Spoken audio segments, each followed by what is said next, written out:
even with all the crazy weather that day. So Yes, we were it was down. wind. Oh, so many trees A lot down. of trees down. Was on Boston Street, was actually heading back out later in the afternoon. And there was a huge limited fall on somebody's late model. I saw it. I saw it. Oh. Oh, The guy was out standing around with somebody else. I was like, oh, stinks. I know. At least he probably had a great chance for it. Is Lou gonna be with us in person? I didn't think otherwise. So it's like a long agenda and I have to leave after 10:30. You go and you go and you have to. And also through. I have to, I need to be in London around 12:30, which I figured is ample time, but this is the first day of the new configuration on that bridge. I thought, oh, well. Oh, yeah. I mean, I think it'll be all right. Yeah. They always make a big deal about everything, so I'm hoping. I mean, it's just meeting people for lunch. If I'm late, I'm late. We'll try not to be. Yeah.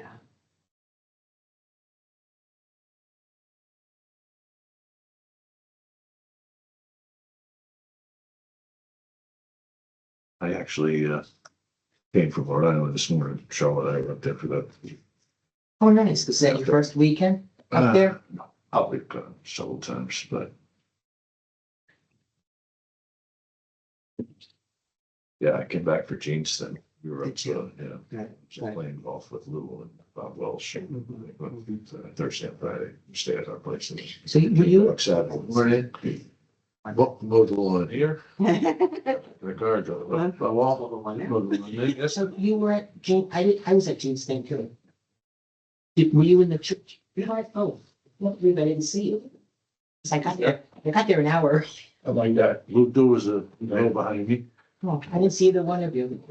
You were incognito. I sat in the far back because I had to leave to go to the other memorial service that I had to go to in Farmington. But I stayed until the communion time and then I left. Did you go to the reception? Yeah, for about 20 minutes. Was it pretty crowded It was, yeah, very Yeah. crowded, because there were 20 plus 25 people in that room too, doing the streaming? doing the streaming, so. Because I sat in the back, I saw a lot of people who came in and I thought, wow, I knew all these people. There was a lot of walkers, canes and wheelchairs. There was a big Rotary presence. Good, Yes, there was a good, big good. rotary presence. That's great. Good, I'm glad.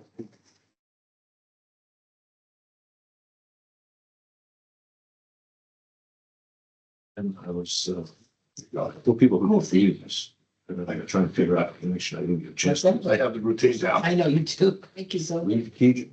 Oh, yeah, Rotary. Rotary. Yeah, or maybe something else too, but definitely Rotary. Yeah, I was surprised it was Reed, but I thought maybe it was because of Rotary. but- Then Leland Hubbard.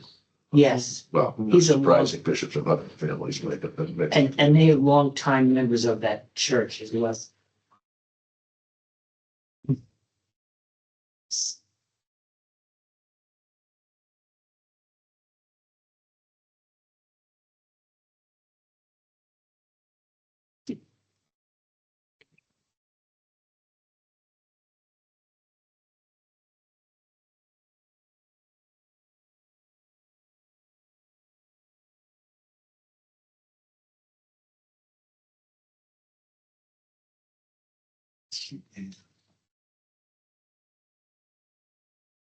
I managed to get it.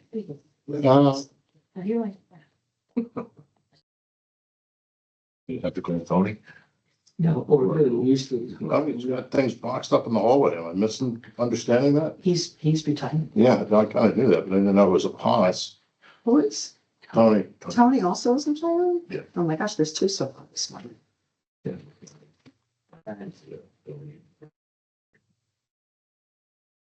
Wow.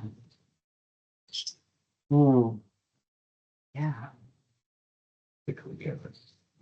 yes, Institutional enough. absolutely. Just talking about that big five selectmen. It's amazing. And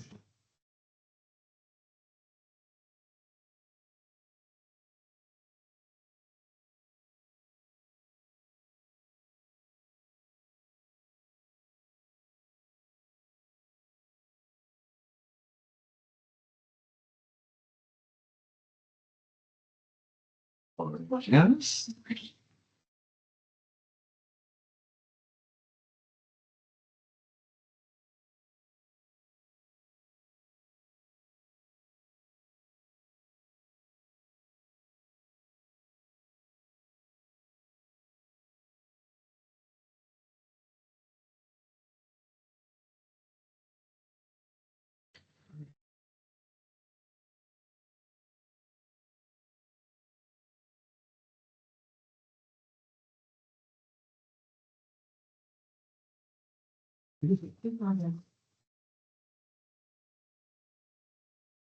So, That was fun when we prevailed upon Brian to let us get a drink. Oh my God, that's We got there at 5 of 10 right after the Board of Finance meeting. uh-huh. And, all the staff were basically huddled in the corner. yeah, and one of them, I'm like, waiting. Brad, could we have one drink? And the bartender was really nice. He was very much worried about it. Everybody was, Brad.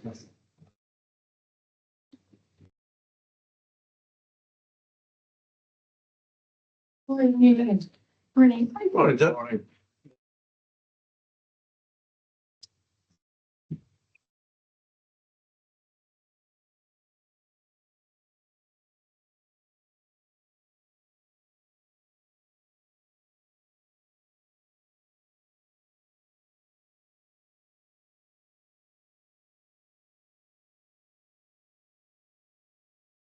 Which house were you in? So I was in the house next to the post office. Bill Butter's house. Yeah. Really? This was recently. Yeah, fascinating story. Lou, what was the family? The family was, oh my gosh, Pendleton, Okay. Pendleton, but they didn't list it like that in the Yeah. program. It's Bill Butterly's house next to, Post the office. post office. Yeah. Yeah. Okay. I think we can, get rolling here. I'd like to call the regularly scheduled Board of Selectmen meeting for Monday, June 1st, 2026 to order. First order of business, pledge of allegiance. Sue, if you will. I pledge allegiance to the flag of the United States of America and to the republic for which it stands, one nation, under God, indivisible, with liberty and justice for all. Thank you, Sue. All right. Item 2, public forum. Anyone wishing to address the board in public forum? Hearing none, let's move on to item 3. 3.1, that's 3 is the approval of minutes. 3.1 would be the May 18th, 2026 regular meeting. Is there a motion? Hope to approve is drafted. Second, Second. comments, questions, suggested changes? Leads? Hearing none, let me try your minds. All in favor? Aye. That motion carries. Let's move to 3.2, the May 27th, 2026 special meeting. Is there a motion? So moved. How did I miss those? Are those minutes in there? Yeah. Mine keeps saying it's subject to some sort of compilation thing. I'm getting a weird message, but then I get a preview option that pops up. I've got on the Board of I Selectmen. get this weird, I've never seen that notice before, Yeah. I've not either. but it shows if you hit the preview button. Oh, now, Oh. Okay. now it's, I need to reload it. probably some kind of software update. That would have to do. All right, is there a motion? Yes. Motion. Yeah. Sandy, second, okay. Any comments or questions? Should I just take a second to read it? Yeah, I'm yeah, sorry, I yeah. wasn't able to, out of the form, sure, it's 2 sentences long. Yeah. You good? Okay, I'm good. If no comments or questions, like try your minds, all in favor? Aye. Aye, motion carried. I'm gonna abstain. I'm sorry, I could not make it to that one. Got it, understood, John. Hate it when your work life gets in the way of your. So there was some family stuff. In all frankness, I forgot we had the meeting. Oh. Brendan had emailed me and I just didn't add it to the calendar. And then I was in a staff meeting when you tried to reach me. Sorry about that. Got it. Okay, item 4, presentation on the draft plan of conservation and development. Good morning, David. David Murphy. Ann is actually out on vacation, so she can't be here to go on. David and his team has put it together through a variety of means of compilation of information, meeting with departments, and I'll let David to handle most of it here. But David, good Okay. morning. Good morning, everyone. Thank you. I'm going to go ahead and share my slides. Somebody just took care of the sharing, so I appreciate that on your end. And let me know when you can see them. They should be up. We can see it. Great. All right. So we've got about 15 slides. I'm going to keep it pretty quick and high level because many of you have been involved throughout and don't need all the background, but I think for some folks it'll be helpful. So we'll talk about the planning process, the plan themes, modifications we made to the draft in the spring of 2026.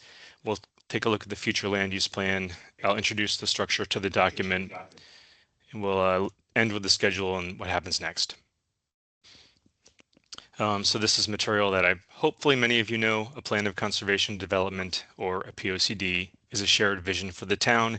It covers themes such as housing, transportation, resource conservation, historic and cultural resources, coastal resources, and it guides decision making and grants, applying for grants and getting money from the state for the next 10 years. And towns must have a POCD in place in order to remain eligible for certain grant funds. This is a copy of the plan from about 10 years ago on the left-hand side, front cover. The planning process has been a blast, actually. We've had a lot of fun with you guys. We started at the end of 2024. Seems like a long time ago, but overall, a year and a half is not unreasonable for a POCD. You guys are not unusual in the time that it took.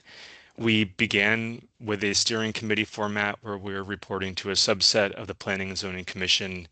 Right away in January of 2025, we had listening sessions with boards, commissions, and committees that wished to participate in listening sessions.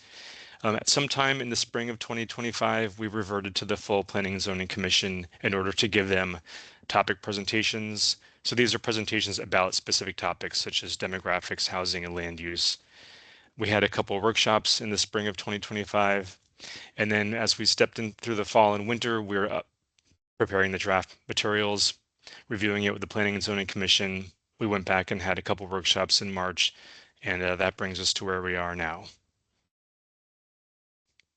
Some of the touch points from that calendar on the previous page, the story map and the community survey were ways that we could interact with the community. We had in-person meetings with boards, commissions, and committees, as I said. We collected feedback from department heads with questionnaires.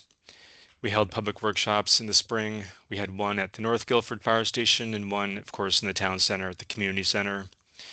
You might have seen us at some pop-up events. We were on the green in May, July, and September of last year with a table and some different kinds of interactive tools. Those topic presentations occurred in the summer and fall with the Planning and Zoning Commission, and then the draft was developed over the fall and winter.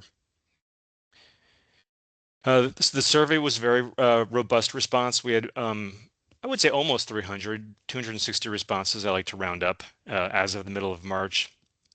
It's way more than we see in other communities, so Guilford did pretty well. We had a lot of comments, and we had a lot of comments from people that have not otherwise been attending meetings. So that was really what it was needed. It met the goals that were needed, the survey. We had a lot of comments from people saying they really appreciated the connectivity, both social connectivity, events, and news media outreach from the Board of Selectmen, from the town, on how to stay involved with events in the community. And people by and large wanted that to continue. That carried through to the draft, which we'll see in a couple minutes. There were concerns about development, about losing the small town charm, increased costs, taxes, services, that sort of thing. All typical comments that we hear from surveys. The workshops of last spring really reiterated a lot of that. People had questions. They were pretty well attended. Questions and comments about open space and development and housing. We had people that said we need more housing. We had people that said we don't need more housing. So we heard the full range. I mentioned the pop-up events. We were on the green for Earth Day last year at the Craft Expo in July. And then, of course, one of the days of the Guilford Fair, we were present to collect feedback, remind people that we had the survey that was open and that sort of thing. All right, so when we stepped into the fall and winter of last year, we moved from the previous 8 topical type chapters of the plan into a theme-based plan, which is kind of the way a lot of towns are working on their plans of conservation development from the past couple of years. And so on the left-hand side, you can see the 8 main chapters or themes from 2015. On the right-hand side are the themes that we were working with for this current plan, this update. Live, grow, connect, play, sustain. We don't always do this, but we released a rough draft to the public, mainly because we wanted to maintain open and transparent with everybody. And we made sure they understood that the draft that they saw in March was not the draft that is subject to the public comment period that we're in right now. So it was an earlier draft. We had 2 workshops in the room that you're in right now in the middle of March 2026. And we had a lot of folks that were not completely comfortable with a new structure. They felt like it was harder to find things, and really believed that's kind of just the way that people are, right? We're all used to looking at something for 10 years, and when it changes, it isn't always easy to find the page that you're used to looking at. So we tried to get folks comfortable with the fact that a lot of the strategies and actions were kind of the same as they were 10 years ago, but they were reorganized somewhat. But a lot of good discussion occurred. We did make some modifications after that public review of the rough draft. We added a new overview section at the beginning so people can really understand why we changed the structure. We added some narratives about natural resources and agriculture. We added some detail to the narratives that were already in there. One of the big changes was we shifted away from the 5 themes. We still have 5 themes, but we changed them. I've got a slide on that coming up. We arranged the goals to fit in the new 5 themes. That had a little bit of a domino effect. We had to rearrange some of the strategies and actions as a result. We did add new strategies and new actions. In fact, we pulled some back in from the plan from 10 years ago. We had folks that just didn't want them to be dropped. They wanted them back in there. So we're up to about 140 actions now, which is still fewer than the 200 from 10 years ago, but is perhaps more than we wanted initially, wanted to stay around 100 actions. So this is kind of the big change in the themes by virtue of that March engagement. We stepped away from the live, grow, connect, play, sustain to live, grow, connect, conserve, and sustain. So we realized we didn't need play. This is not a recreational plan. So we moved the actions and the strategies from play into live because that's really where they fit. As part of your life, you will participate in recreational activities. And so then we added conserve as a new theme. We pulled actions out of all of the previous ones on the left-hand side to make that new theme. So we had some conserve strategies and actions that were part of live, part of grow, part of connect, part of play, part of sustain, and we aggregated them into a new theme. I think that was actually a good exercise looking at these 2, the left and the right. I'm glad that we went through what we went through in March and people kind of forced us to revisit the themes. I think we have a better structure now. And I ask myself this every day, is this typical? Because we've got people in Guilford that have said we just like it the old way. So interestingly, and I won't belabor this, the town of Stonington draft dropped a couple days ago, kind of quietly. We did not work on it. Other consultants worked on this plan. And they have 3 themes, which are nurture, celebrate, and sustain, and that's it. So whereas the Guilford draft has the 5, here's a town that decided to have even fewer themes. For the record, I sort of looked through them and realized that nurture is kind of like live and grow, sustain is kind of like conserve and sustain, and celebrate seems to be similar to parts of all of the themes that we have in place for Guilford. So another town going through the same process. It started at the same time. It's ending this summer, and they've done something similar, and it's really very coincidental. So it's kind of the way that plans are being structured these days. Be that as it may, there are 11 goals that are among those 5 themes. They are create housing for all, provide high quality municipal and community services, maintain parks, recreational and public access opportunities in Guilford, pursue balanced growth for specific areas and business sectors, provide tools and incentives to support that balanced growth, foster a socially connected community, create a balanced transportation network, support historic and cultural resources, preserve and protect water resources and natural resources, increase community resilience, and then increase community sustainability. So those are kind of lined up next to the themes that they're in, and there is some cross connectivity between some of them. And then among those 11 goals, there's about 24, 25 strategies and 140 actions that support them all. The way the document is laid out, this is a typical intro to a chapter on the left-hand side, and on the right-hand side is one of the pages within the chapter. I picked Grow just for the sake of having something in front of us at this meeting. So the theme is visible on the left-hand side there, and then it's repeated on the right-hand side in each of the pages for that chapter. The goal is at the top of the page. The strategy is the bold text italicized under the goal, and then the actions are the bullets that are under the strategy. And then what we did was we added a narrative for the strategy to explain what it means. So for someone who reads the strategy 4.2, support a thriving agricultural economy, if they need to know what that means in real words, it would be on the right-hand side in that green sash. And then the actions are on the left-hand side with the bullets. So that's essentially how the plan is laid out. This plan does include, as required by statute, a future land use plan. It's not a zoning map. It looks like the zoning map, but there are some key differences. And so what this does is over the next 10 years, when the Planning and Zoning Commission has an application in front of them, they look at the future land use plan and think to themselves and decide based on the decision, based on what they see, should this application move forward? Is it consistent with our intended future land use? And we have a townwide map on the left, and then I have a blow up of the town center because it is hard to see on the left-hand side.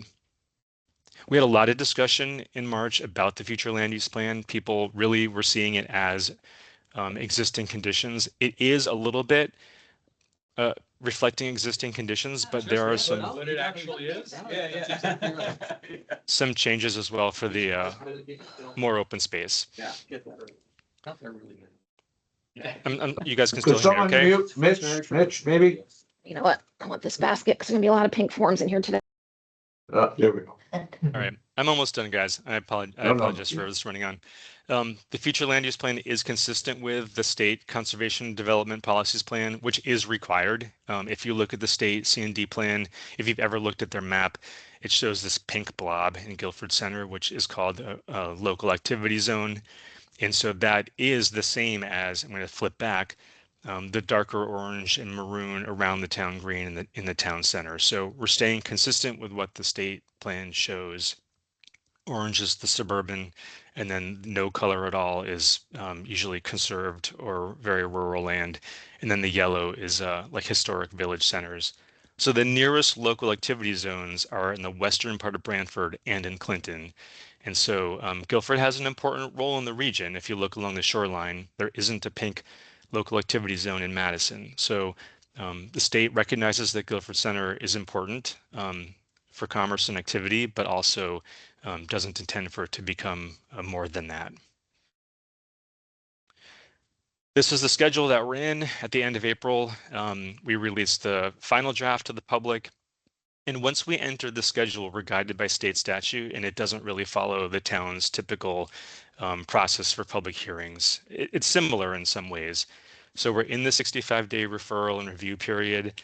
A copy has been sent to Deep, a copy has been sent to Scrog. A letter was sent to your office. You probably received it last month in your correspondence. A file has been copied with the town clerk. We're in the 65-day public comment period. That will end at the end of June. We'll take comments from Deep, comments from Scrog, comments from the Board of Selectmen if there are any, and from the public, and we'll address those comments and go back and meet with the regular meeting of the Planning and Zoning Commission, which is scheduled for July 1st. And then they plan to have a public hearing, hear verbal comments, and will either adopt or they will continue. The choice will be theirs because they will have gone through the 65-day comment period. They will be within their right to adopt, or they could continue. They can make that decision kind of on the fly if they need to.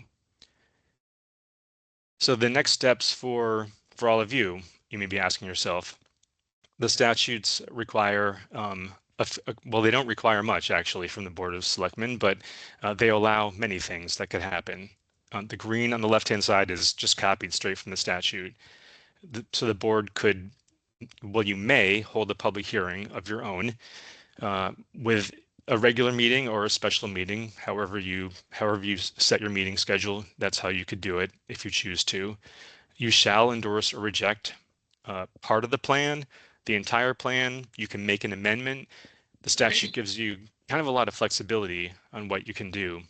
But it also importantly says that you don't need to do anything. You may submit comments and recommended changes.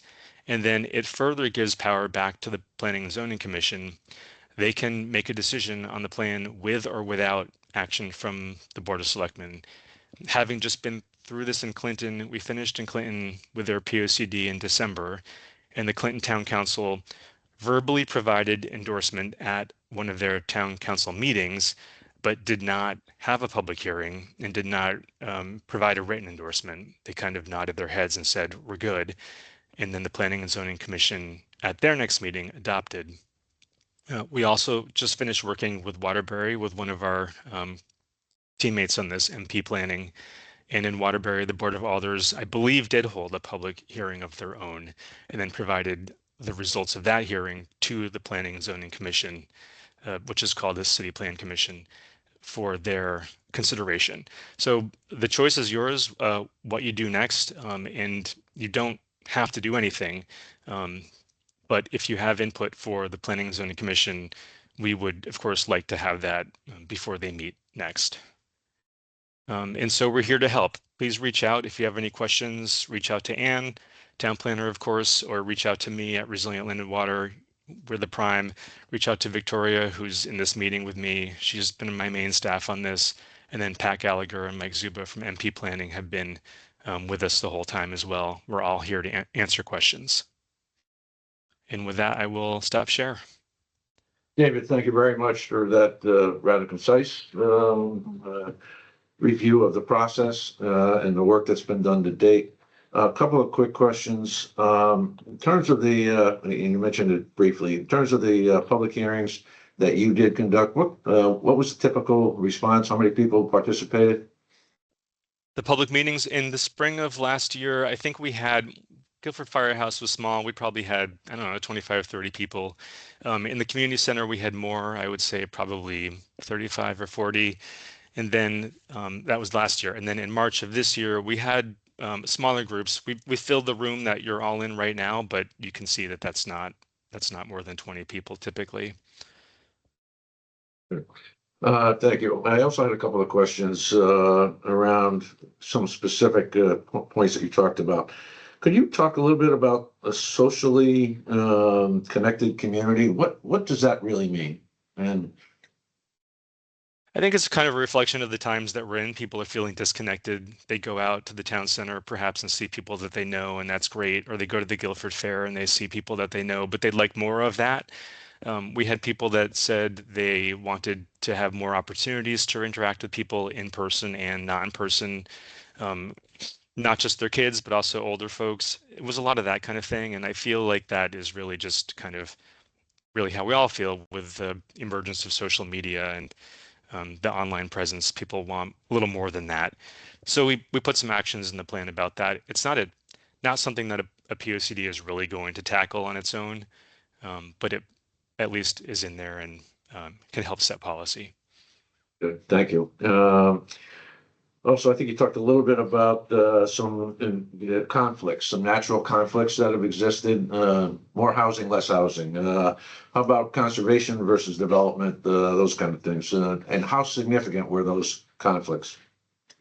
I think that they were initially perceived as significant because it felt like some of the narratives in the draft meant that the development could occur anywhere. And so we tightened that up. We never wanted to imply that. There are places that are just not appropriate for development by virtue of limitations on septic and water, or just because by virtue of the character or the resources around them. So we tried to tighten that up and make sure that people understood development would be occurring where it was anticipated, along the post road, for example, or in places that are zoned for development, for commercial and non-residential development or residential development. And we did have people early on that wanted to see some of that land identified in the northern part of town, and we did not take that step. If you look at the future land use map, we don't have any proposed vast future land use changes for the northern section of town. So I think it's been tightened up and people will be, more pleased with what they see. Great. Thank you. I'll open it up to questions. Yeah. I have a couple. Thank you for your work. Can you talk about the 11 goals? Specifically, what order are they in?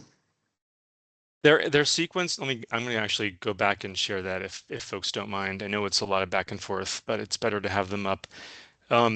They are sequenced only to match up with the themes. So let's see, where's the page of the goals? Here it is.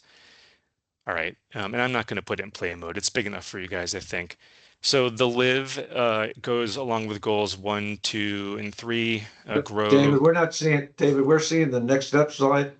Oh no. Okay, I'll put it in play zone and play mode and see if that's the problem. Thanks for there. Is this good? Yes. There we go. Yep. Yes. Okay. So goals 1, 2, and 3 align with live. So housing, services, and opportunities. And then goals 4 and 5 are aligned more or less with grow. 6 and 7 go with connect. You can see my PowerPoint skills were not lacking. They were lacking on this slide. Conserve goes with goals 8 and 9, and then sustain goes with goals 10 and 11. They can be reordered. They don't need to be in this sequence. Okay, all right, thank you. And also wondering, we're more than halfway through that 65-day comment period. What has been done so far to get this out there to the public, and how do people chime in on it? What's the process been for that? That's a good question. It's been mentioned at the Planning and Zoning Commission meetings, and it's on the front page of the town website, and there's a place that you can either just directly access the draft, or you can go back to the story map, which has always been in place and still is in place as the project landing page. We had talked about perhaps getting an article out there. I don't know that happened. I'd have to check in with Ann's staff and see where we got with that. I believe that there's been some social media on this as well, but we're relying a lot honestly, on word of mouth, and there has been some robust word of mouth on this. Yeah, David, thank you for mentioning that. I met probably a month ago, a little over a month ago, with Roger Joyce and Larry Rizzolo, who have developed that campaign that you're talking about.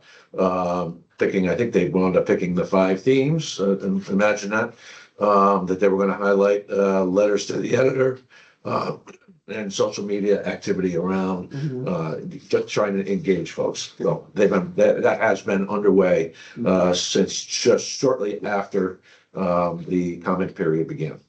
Great. Okay, thank you. All right, thank you. Dave, can I ask you a question? Can you go back to your map for a moment and just review again the one area of the map? That's all land under conservation? The future land use plan. Yeah, let me pull it back up. I believe so. Oh wait, it's forward. It's past this.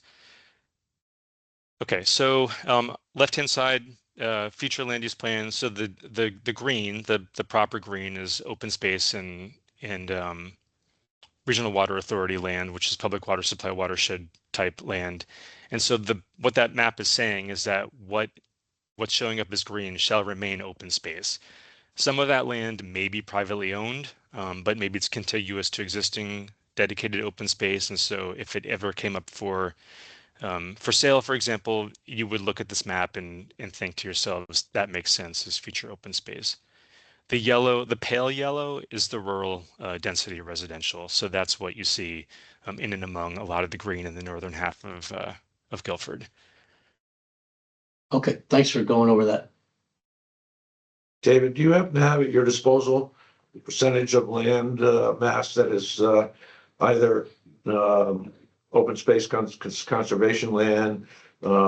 I think the number was somewhere around, it used to be in the old POCD, Kevin, we talked about this a couple of times, 2015, I think the total land mass amounted to about 22% of the available acreage being under some form of conservation easement or deed. I see Kevin in the room, and Kevin, if you'd like to answer, you can, but I believe it's not much higher. It's about the same. There's been some significant additions since 10 years ago, but the percent hasn't changed a whole lot. That's curious. We're not growing as a community. Well, I guess the Goss property was already included, and then. Yes, it was. Right, some of the things we bought, like on Tanner Marsh Road, Yeah. they're little Yeah. 25 pieces, it feels like we've done a lot, but they haven't been giant And pieces. according to the way you described it, Yeah. it's private property adjacent to Yeah. existing parcels that might have been included previously. Right, right. Is that fair, David? I would say so, right. It's a lot of it is just how we tabulate, and I think what you're saying is correct. They probably were included or tried to be included 10 years ago, um, and you haven't had a loss, so that's good. And you are above the state's, I believe you're above the state's 21% goal or 20% goal, whichever it is. Not by much, but you're exceeding it. That question. Dave, does that include the Guilford Land Trust and, I guess the Cacapons Estate Forest as well? Absolutely. It does. Yeah. Yeah. I would have thought it would have been a little higher. Luke? Yeah, David, again, thanks. As Sue said, appreciate all the work. Going forward, this thing gets approved, let's say, who's the audience? Who relies on this? Is it planning and zoning, or is it developers? And sorry to give you like a three-part question, but does it have the rule of law, or is it simply guidance for our land use agencies and the town in general? It's by and large mostly guidance, but it is something that you would rely on legally if you had a dispute over a land use decision. So that potential can always occur. And so it's important to follow the future land use plan and make sure that applications that are decided are consistent with the policy set in the plan. Aside from that, I want to also answer your question about who implements. It's all of you. It's Planning and Zoning Commission. It's people I see in the room. I see Janice. I see Kevin. They're going to have some things in the plan that they can work on.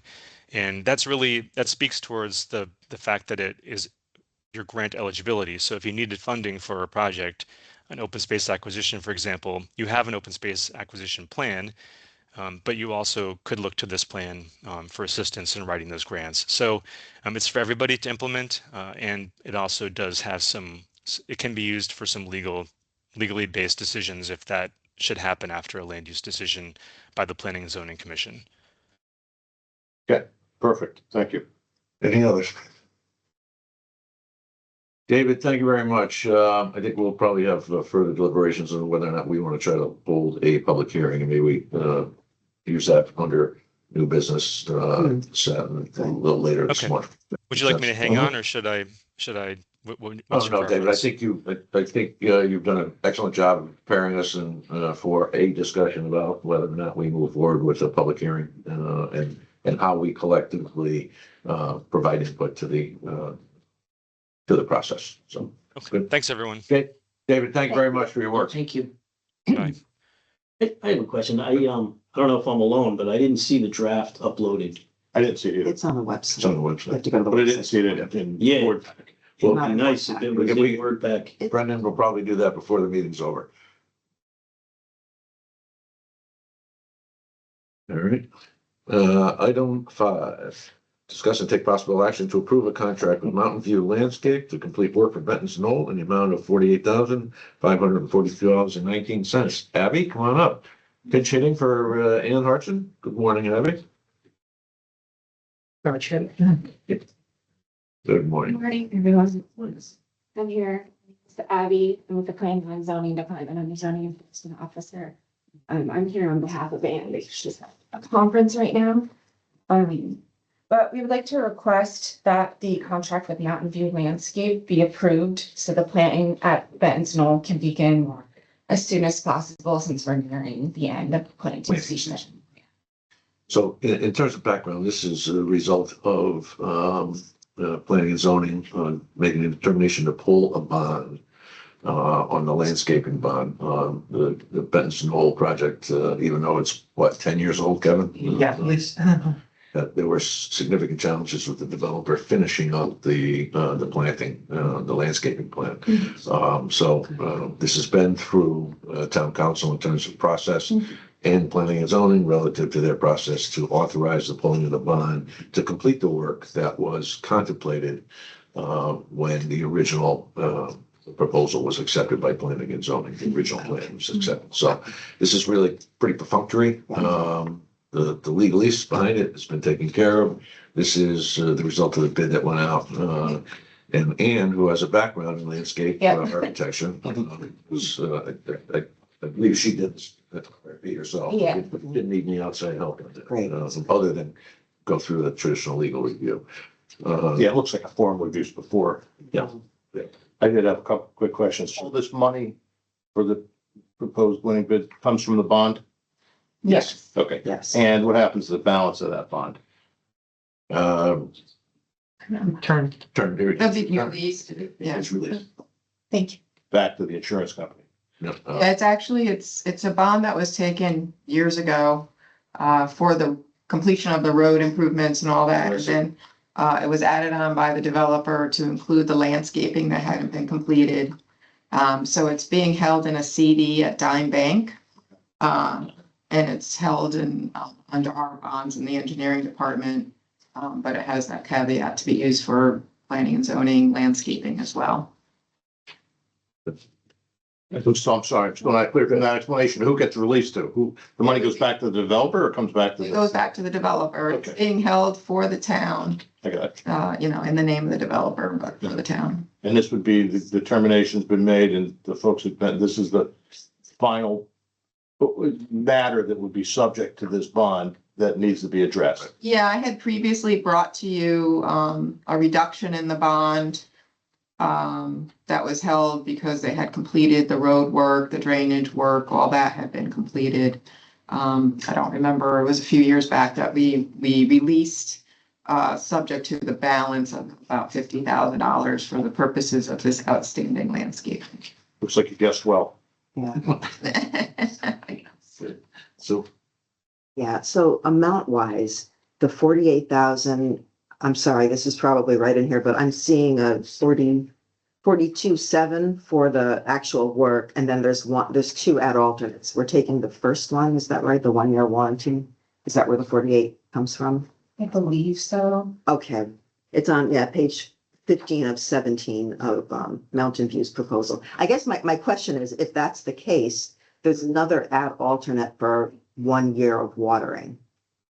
Is that something that we need to think about doing if we're not comfortable that'll be taken care of? I'm not positive. We'd have to ask it. Okay. All right, I mean, it seems like if it's necessary, if there's enough, there might not be enough left in the bond. The bond was around 50. So that might not be possible. That's kind of concerning. well, I think the watering now becomes the responsibility of the property owners. Yeah. So was the landscaping, right? I mean, No. Landscaping was the developer. The developer's Yeah. responsibility. so the property owners Right. are responsible for the watering. I would assume so at this point. And If they have a 1 year planting bond to it, they're gonna wanna make sure that they water to meet that requirement. If not, somebody's replacing trees at the end of that 1 year. Okay. and we're including that. Right? It looks like there's that 5825 add-on. Yeah, that's the number is those two together, the 42.7 and 5,800. Yeah. So we're paying for 1 year. And then beyond that, we're not paying for the additional year. Agreed. Okay. And we think that's okay. That's typical. You typically get a 1 year warranty on plantings in a construction project. So that, the installer, warranties them. Yeah, by a year. I'm not questioning that. I'm questioning why we're not taking the additional year. I guess that was my question. It seems like we're stepping in with money from the bond because something that should have been done wasn't done. So are we comfortable that we don't need the extra? But if that's then the responsibility of the individual owners, I guess, It would be. then it makes sense. Yeah, the first alternate is, includes that warranty. Yeah. So any requirement to water after that might be considered excessive because that exceeds the warranty of the plant life. Okay. I wouldn't have thought of it except it was listed on here as one of the options, but okay, All right. got it.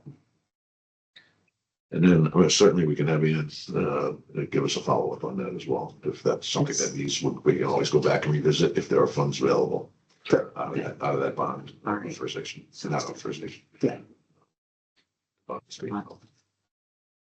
Okay, anything else? All right, is there a motion to approve? I make that motion to approve that proposal. Second, Second, further comments or questions? Hearing none, let me try your minds. All in favor? Aye. Aye. Motion carries. Abby, thank you. Thank you. All right, you're up. Discuss and take possible action to approve A&L tree experts to remove 25 dead indoor hazardous trees on Cooks Lane and Whispering Woods Road. So as you indicated, went up to Cook's Lane to look at a couple dead trees and spent an afternoon up there. Logging 25 dead and declining trees along the road there. A lot of them are the ash trees and some of the oak trees which have been diseased and passed on. And put out the proposals to the 4 different companies out there, and you see the range was from $12,800 up to $16,800. A&L does work for us, and it's a good company and reliable company to do the work. The proposal has to work starts within 30 days. We're hoping they get this done within over this year's fiscal period. Is there a motion to approve the award of the contract? So moved. A second, Second. comments or questions? Did you discuss with Public Works whether they're able to do any of this with their? They're too tall for coastal wires for them. They have a 40-foot bucket. You did talk about it with them. What's that? Did you discuss it with them to make sure that that's the case? I shared this proposal with Public Works there. Okay. And they So said, no. when I went out to bid.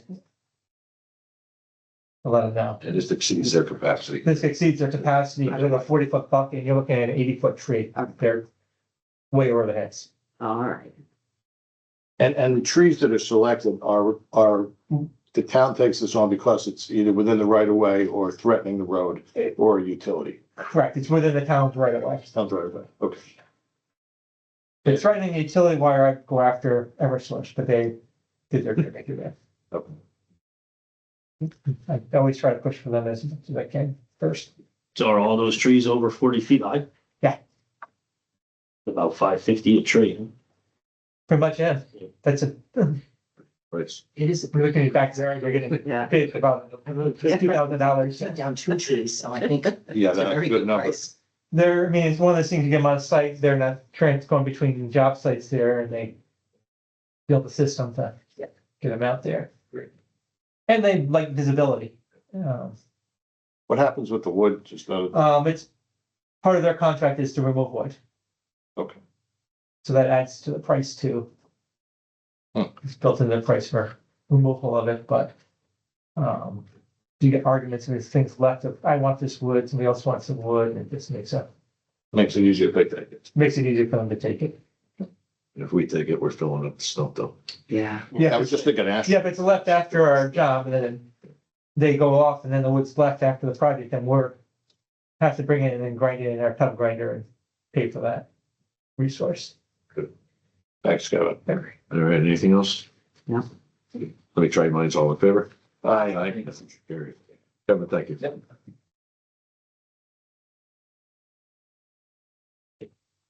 Okay, item number 7, discuss and take possible action to approve a waiver of bid and contract to Waste Zero, develop a food waste co-collection pilot program. Janice, good morning. Good morning, how are you? Good. You want to just give everybody the background for those who don't recall what this is about?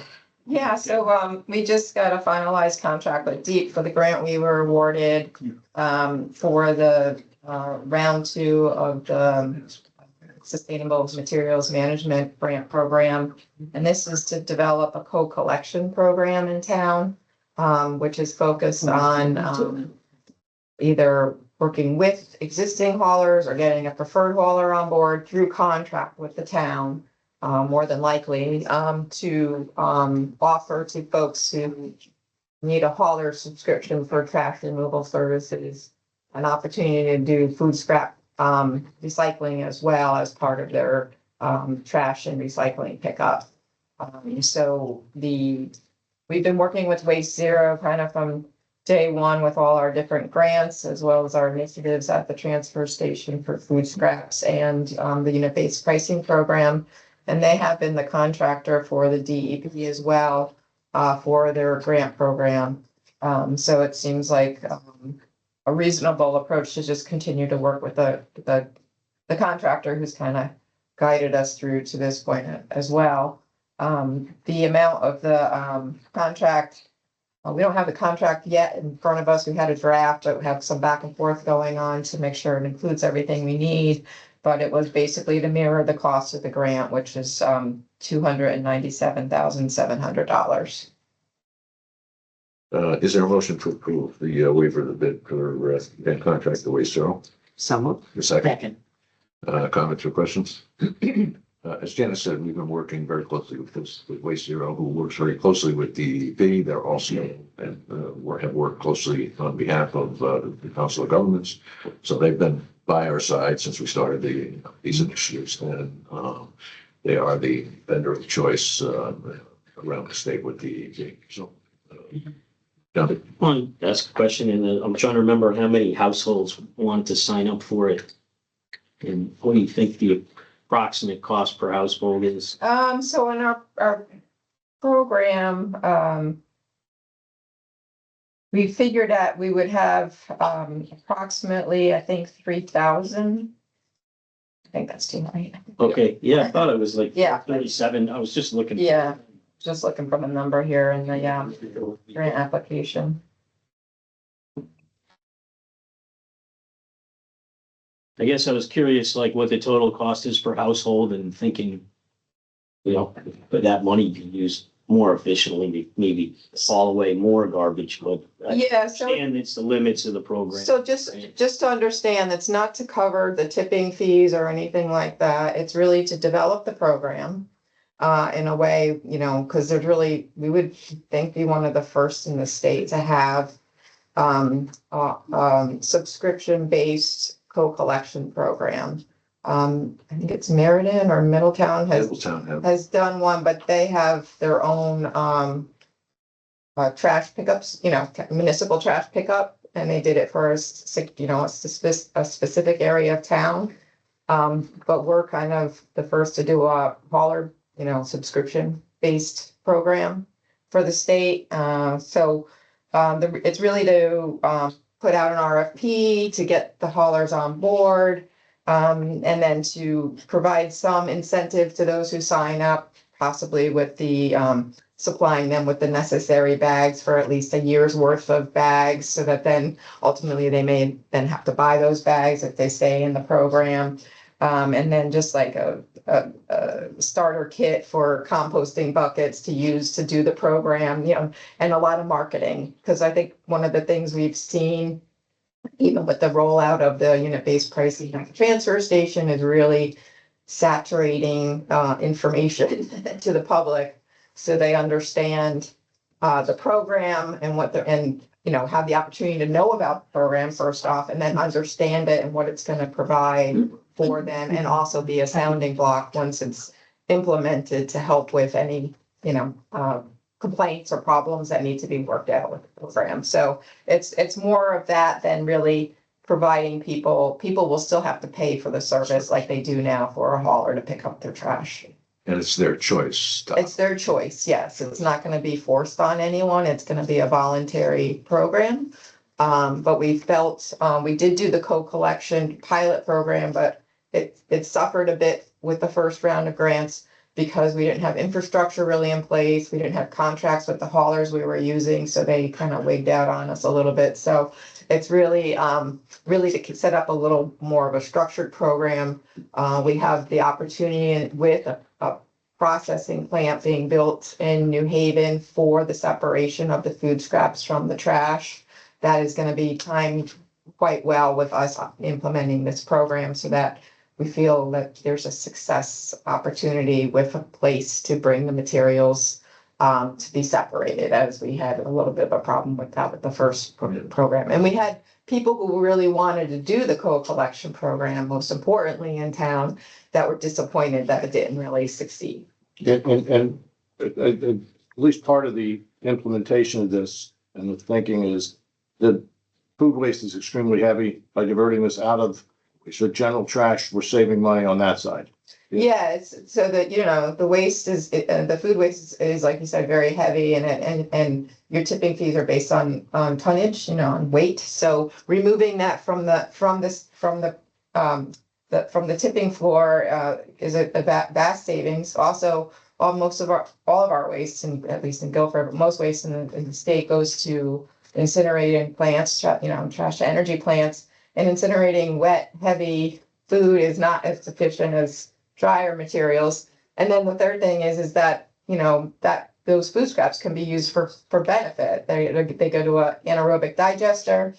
Yeah, used to, Compost. yeah, they create energy from them first through the anaerobic. Oh, I saw that as well, yeah. And then the solids are used to make compost. So it's, like there's a few opportunities of winning here in a program like this to take the food scraps out of the waste stream.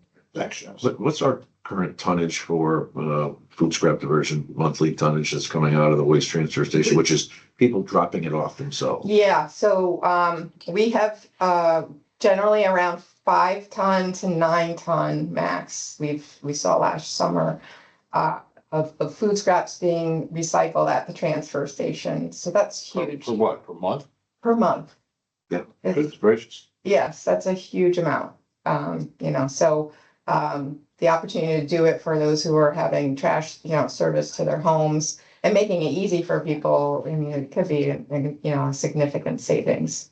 That's one of the points that I wanted to make is there are many of us in the community who believe in the food scrap diversion program, but are using private haulers. So that option doesn't exist today.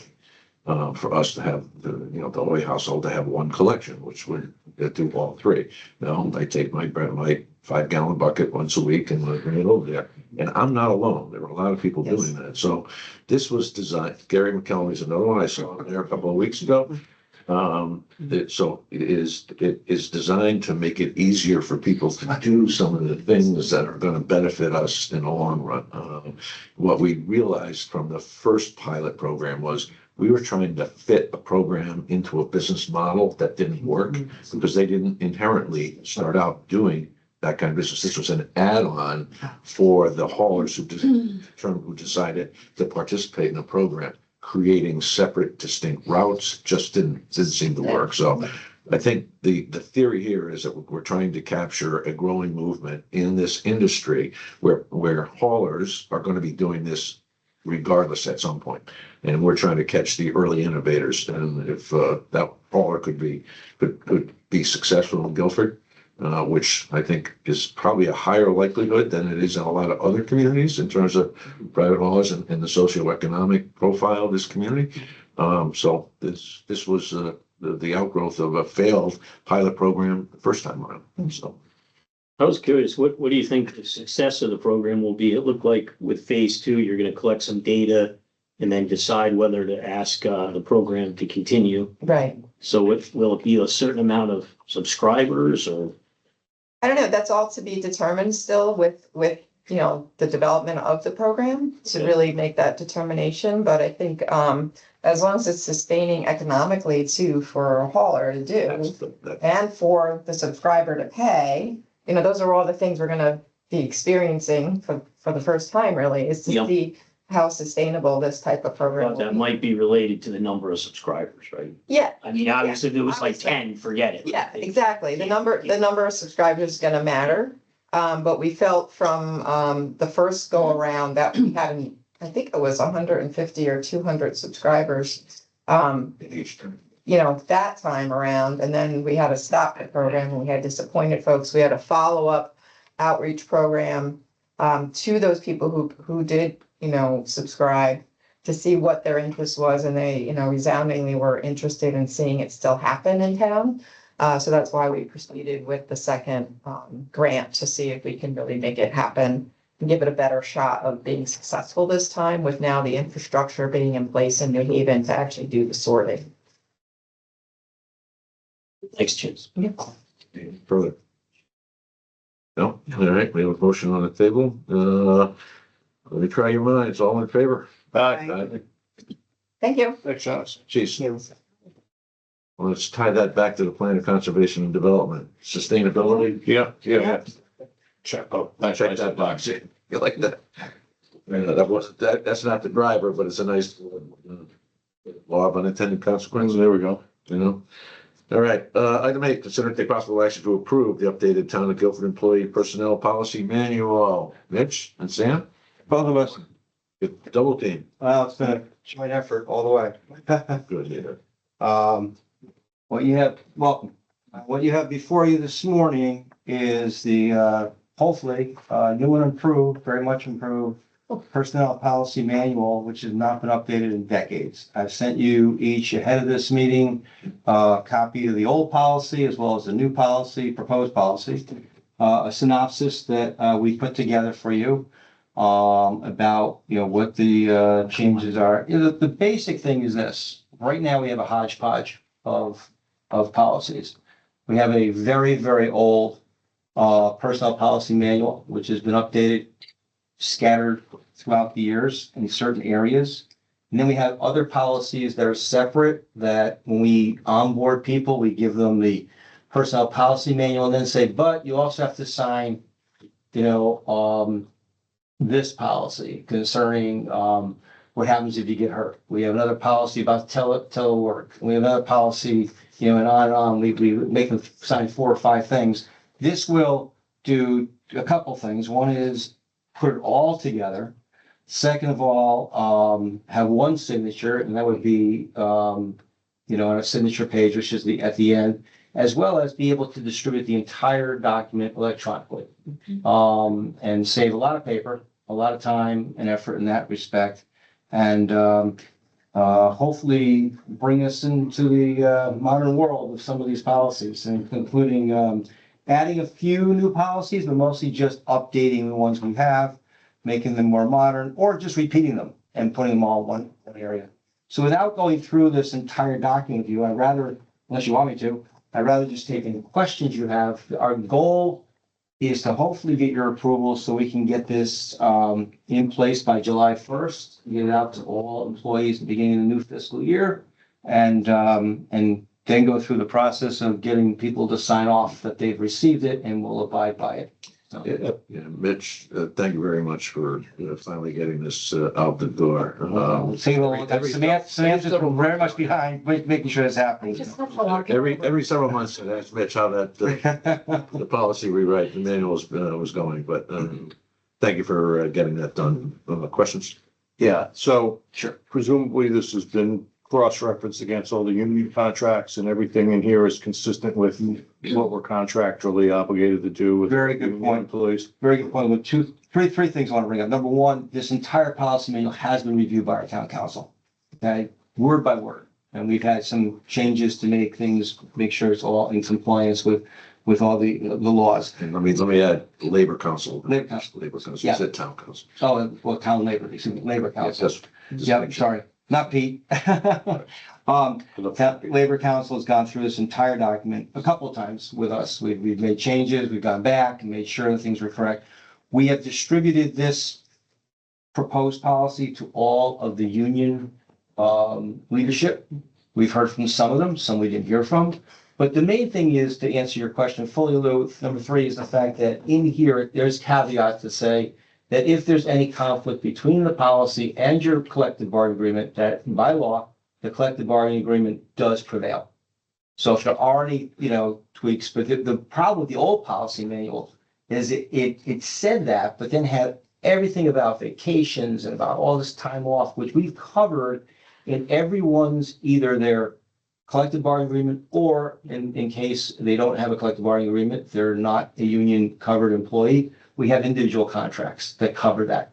So we've removed some of that verbiage about vacations and sick leave, because everyone's got that covered. But as far as rules of conduct and other general policies, this will provide that guidance. Unfortunately, in the current policy manual, the page that I'm used to going to the most, unfortunately, is the one for discipline and reasons for discipline. And we've updated that as well. But because you don't have reasons for discipline in a union contract, but you do have the availability for discipline based on the personnel policy manual. And all union contracts do say that beyond their contract, they do have to abide by the personnel policies of the town where they don't conflict with the collective bargaining agreement. Okay. Terrific. Thanks. Thank you. Anybody else? So I got a few questions. Sure. Comments. And first of all, it looks like this was sorely needed and it looked like a lot of hard work to put this together. Both. Thank you. But I get concerned that there's a lot of material and that, I was actually trying to sort of compare them side by side. It would be nice if you had two electronic documents and you could redline the documents. I guess I'll just bring up some of the things that I noticed that I had some questions about. Sure. So, and I'm going a little bit by memory because there's some notes I have that are not with me. But, I noticed that something that, and I'm not sure if I'm getting this right or wrong, but it looked like the definition of a full-time employee went from 35 hours to 30. And that seemed like kind of important because I think that would be a threshold for benefits, no? Yes, and we have had we don't have currently, we did have in a certain case, for several years, a employee that was 30 hours. And I believe somewhere in the old policy, if it wasn't in the policy, Jonathan, it was overridden that 30 hours did constitute a full-time employee. But that also goes to what has changed in our state law. If you have a 30-hour employee, they are entitled to benefits by state law.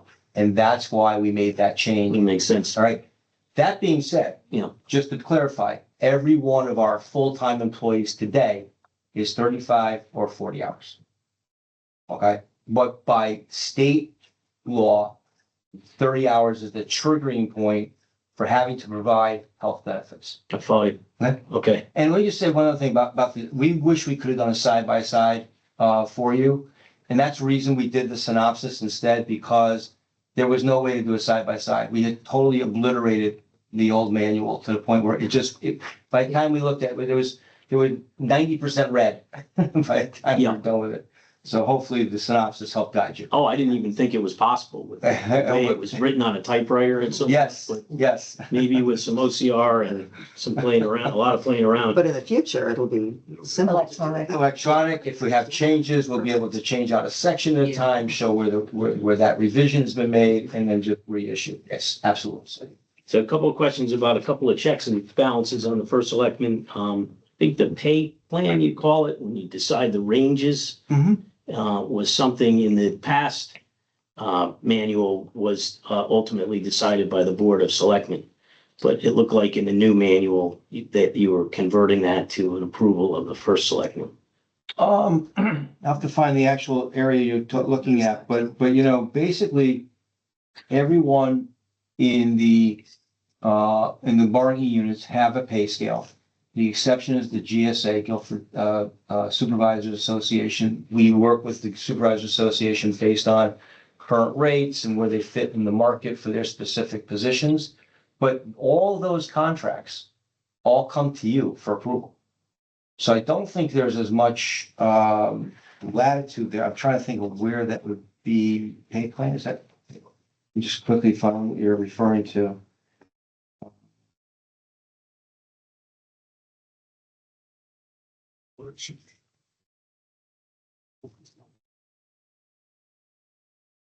It does say if an employee is compensated above the minimum, maybe by approval of the first selectman, that's to make sure we've got.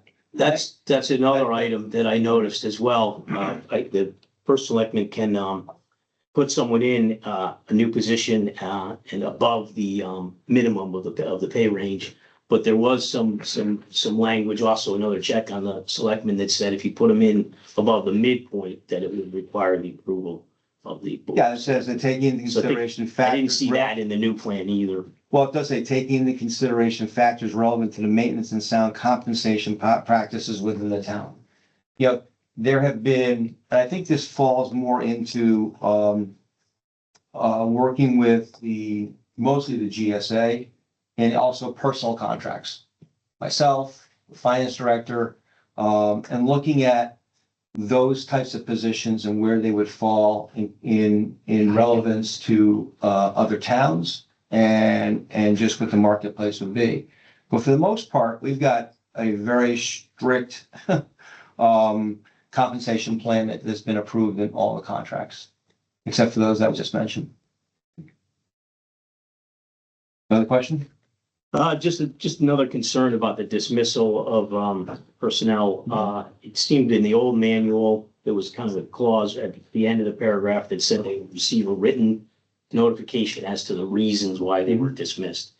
And I don't know, I thought that was important. I think sometimes they reflect on that and realize that, yes, this is why I got dismissed. And sometimes they might say, I don't think this was fair, and they want some kind of. It's terrible.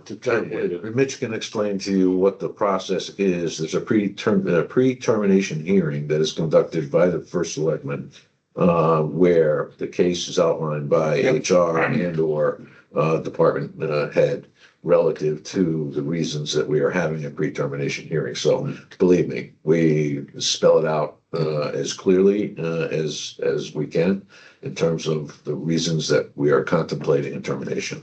So that's the first start. That's the first step. Steps. Unfortunately, I was gonna say, thank you, Sandy, and Matt. Unfortunately, we have had to deal with terminations, not too often, thankfully, but we have had to deal with some.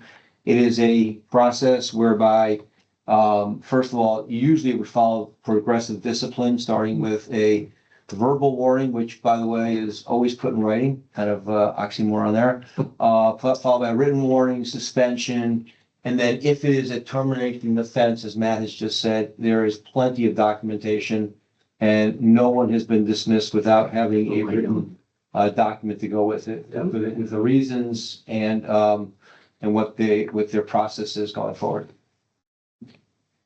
All right, well, I just would like if the language will still, to get the written, the final written reasons why they were dismissed. And then I had a lot of issue with a section they call political activity. In the old one, it says, all employees of the town shall be free and encouraged to exercise their rights as citizens to cast their votes and express their opinions on all political subjects. But in the new guide, there's restrictions about whether they can wear a pin or hat or a slogan, or if there's too much conversation about their political beliefs.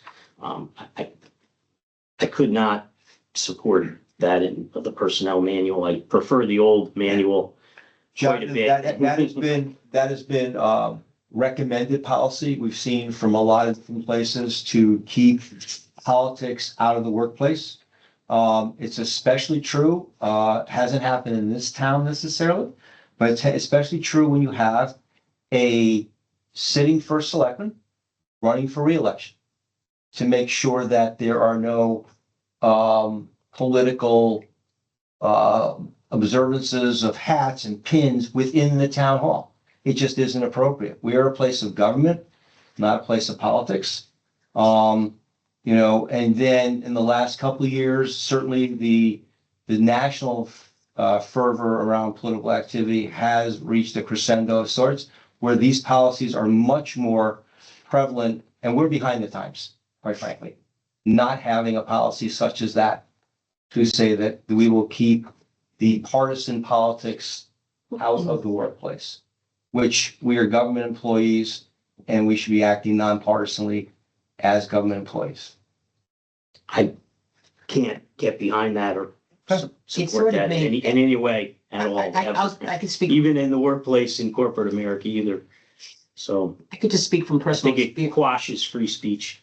I could just speak from personal experience, having been an employee for 40 years. And when the selectman terms were 2 years, sometimes there was a change in government, political parties every 2 years. And I always felt, and I think was also the feeling that came down from above was, you're in your job to serve the town. And you could have your own personal preferences and be free to speak them outside of the 40 hours or whatever your work is. But at your work, you're kind of beyond that the election stuff, because the work goes on in the town no matter who's leading it. Am I sort of clear on that? So yeah, I always thought it was a good policy myself. Hey, John, it doesn't say you can't have a political discussion at work. It says excessive personnel discussion. Yeah. Right? So things don't get out of hand. Number one, we want to make sure employees respect each other's views. If you can have a respectful conversation, that's fine. We also don't want this to cloud what people do from day to day which is their job, and their job is not to be campaigning in town facilities. Mhm. For themselves or for anyone else, for that matter. Yeah, I can't support that. I respect your thought, but that is, I'm but sorry. I will say. John, that does the this- corporation you work for have a policy similar to this? They do have some policies that sort of relate to about kind of staying focused on work. And That's what I think. there's some That's what this point is to designed to that, do. Remember, it says express their opinion on all political subjects, as long as it doesn't interfere with their work. Yeah. So no one's saying you can't have a discussion. No one's gonna get, a written. It's not their trigger. For having a, saying, I support so-and-so for president, right? But when those discussions become, excessive, and I think we all know when they do, all right, that's not allowed. And we want to make sure it's not allowed.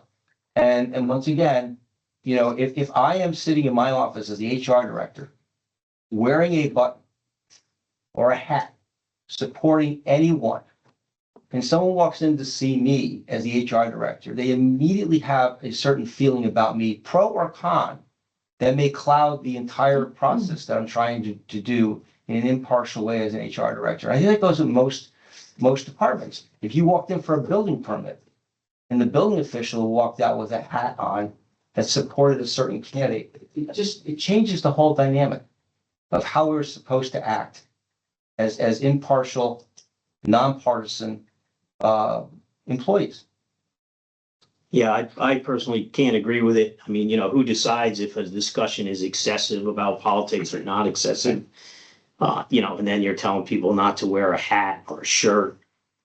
What about like, any kind of expression, like your hairstyle, what's next? Oh, come on, John, that's a little This absurd. is specifically political. This is specifically political. And by the way, you can't wear a pin, a hat, a shirt when you walk in to vote. Yeah. It's the same rationale, same logic. I don't agree with it. What would be satisfactory, John? I would like to just stick to the old language in the personnel manual myself. That just says that the town would actually encourage it, which was, I thought, the right way to handle it.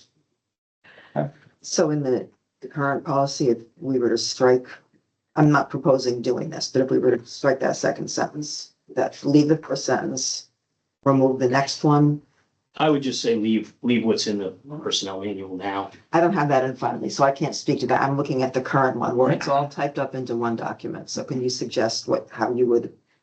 I'll this grab one it. as a I'll start? grab it. I have it here in board packet. I thought you had it too. I do, but I can't find it, so. Okay. I don't know the exact page, but I'll try and dig it. You happen to know? You happen to know where that might be found?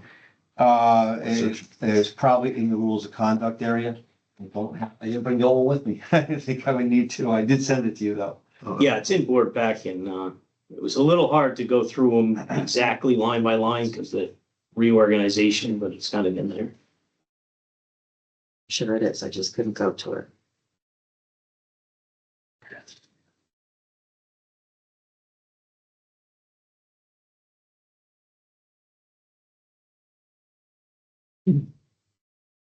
We'll give everybody a chance to take a look and see if you can find it. Rules of conduct, you say, I believe so. section 5. It may be a different section, as we move sections around, but it would be. I thought it was 12. Did I see it? I'm scrolling between a couple screens. So Are we looking for the new one? I found the new one. We're looking for the old. The new one is the new one is 5.6. Page 14. Yeah, I saw the new one, but John, I was hoping to think it's see on if we page could come up with some 21 of the wording old one. that was satisfactory. Thank you, Karen. Karen says page 21 of the old one. Page 21, okay, good. About halfway down the page.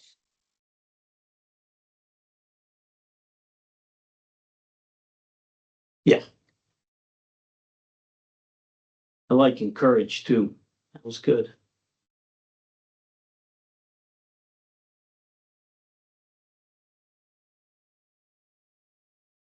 Shut my computer, what's so slow? I don't see anything in 5.6 at political activities. There's a new section. In a new section that is offensive at all. No, I just read it again. I think it's fine, the new one. I don't think there's anything in there that's excessive. That all employees of the town shall be free to exercise their rights as citizens to cast their votes and express their opinions on all political subjects, as long as it doesn't interfere with the work or that of their co-workers. However, excessive personal discussions and the wearing of any partisan or political buttons, hats, shirts, etc., is not allowed while working.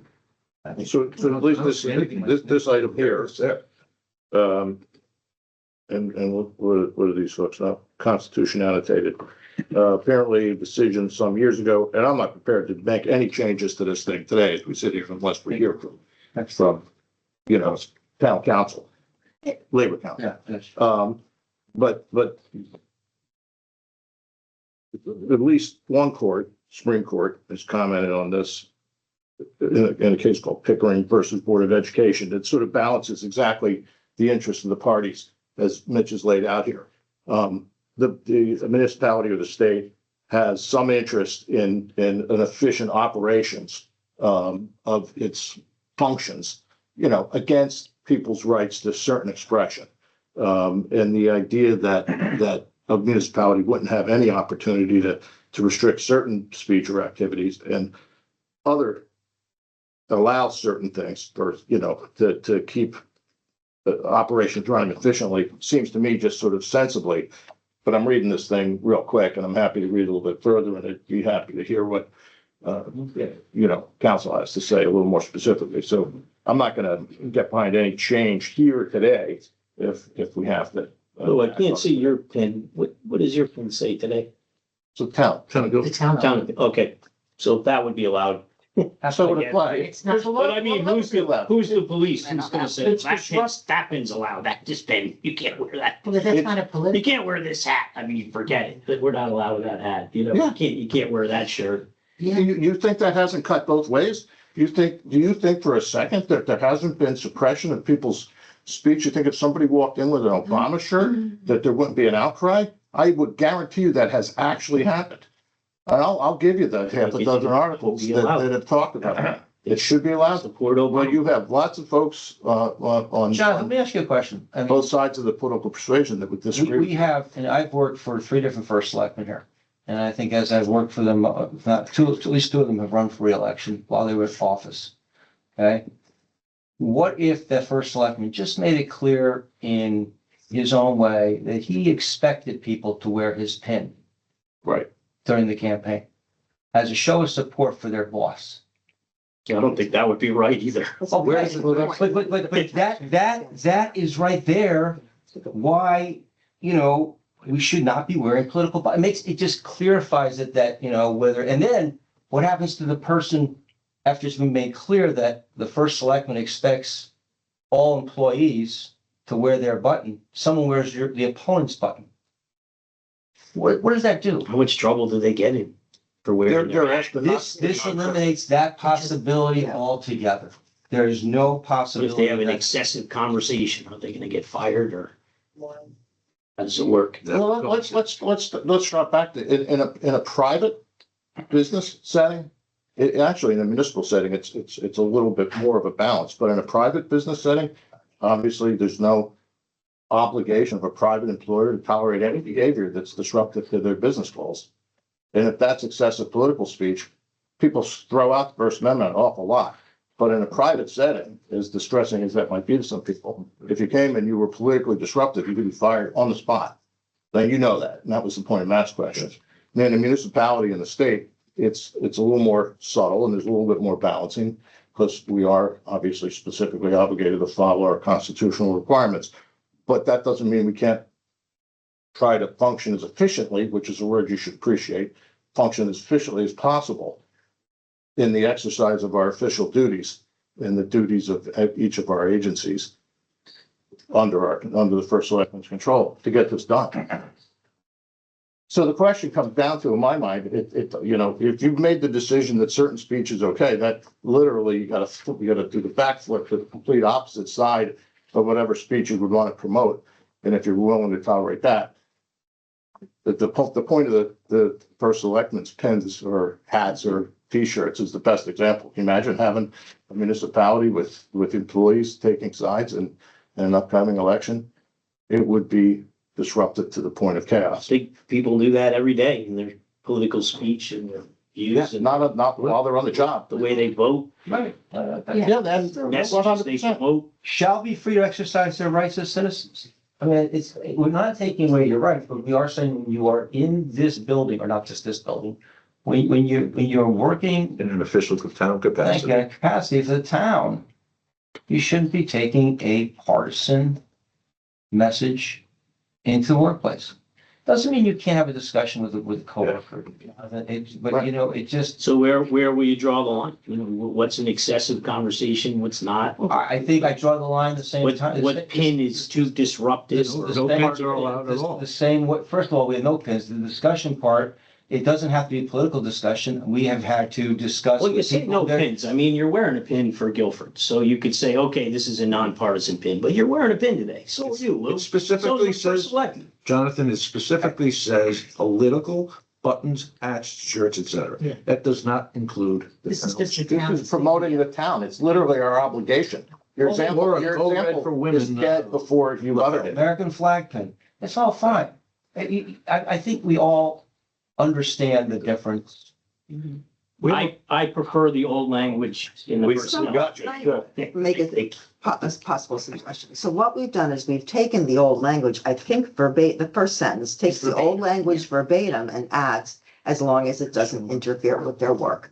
I think that's. Well, there's perfect. a little I- more than that too. Well, And let me- then saying you can't wear a hat. Let me just finish my thought here, John. Sure. So that's what the first sentence is. I think it's verbatim from the old policy, but it adds, as long as it doesn't interfere. Are we all okay with that? As long as it doesn't interfere. It's Absolutely. very subjective. That's a problem, but, you know, sometimes you have to accept that subjectivity in order to avoid completely squashing somebody's freedom of expression. So it's kind of a balance, but is the first sentence okay? Not with me. I would prefer that we keep it as is. Which is, so That that is- that is what this is. That's the with- same sentence in the old one too. with Okay, yeah, if we're just gonna keep what's in the old We've personnel added- manual, that seems. We've taken the sentence from the old manual and we've added, as long as it doesn't interfere with their work or that of their coworkers. Yeah, I can't support the additions, no. I don't wanna have any. We have a motion on it. We have a motion on the table. So we have a second. I think we have a second. We're not going to convince you, Jonathan, to do anything other than what you've just said. And I find that to be futile in any efforts to continue to have that discussion. I don't know whether anyone else feels that way, but I'd call the question. Now, I did wanna just, touch on something you had mentioned. You said you didn't want to approve this today without having council review. No, if you were gonna make a modification, I see. I'd approve it as drafted. Yes. But Sue has some questions and then I'd be interested in seeing what other towns are doing. I'll tell you, the word in here that I find a little bit of fault with is the wearing of any buttons. We talk about excessive discussion, which is subjective. I completely agree with it, that we shouldn't have it, but that's the subjective. We don't say no personal discussion. We talk about activities that don't interfere with work, which I think totally makes sense. It's just that any, wearing any, we could say disruptive buttons, and you know, that opens a whole can of worms. I realize that because then somebody has to, Who decides? which Figure ones out- are Disruptive. yeah, which I don't like, but I thought that might be a way to get us to a better place on this. To tell people that they cannot wear any, I agree. That's a little bit of a freedom of speech problem. So that was going to be my suggestion. so that any is modified by the term partisan or political. Yeah. That, though, you're the, listen, That's what I always operated on when I worked. it's modified specifically for partisan or political. Any partisan up. I know any is the challenge. Mhm. I can't wear a goodwill pin, right? Right. But that But- goodwill is not a partisan or political organization in nature. Okay. But if I can talk about, I want to vote for Ronald Reagan, You can, should I be able to wear a little non-disruptive pin that says that? Mm. And when this says I can't, Correct. so.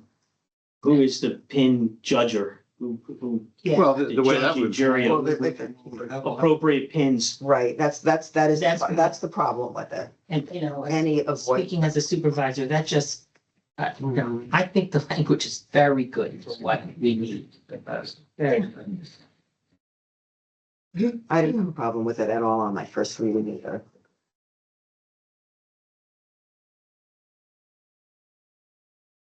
would it be helpful if we were to do a survey, find out other communities that have provisions similar to what we have? Is that what I'm hearing? I would find that helpful. And that's what we will do.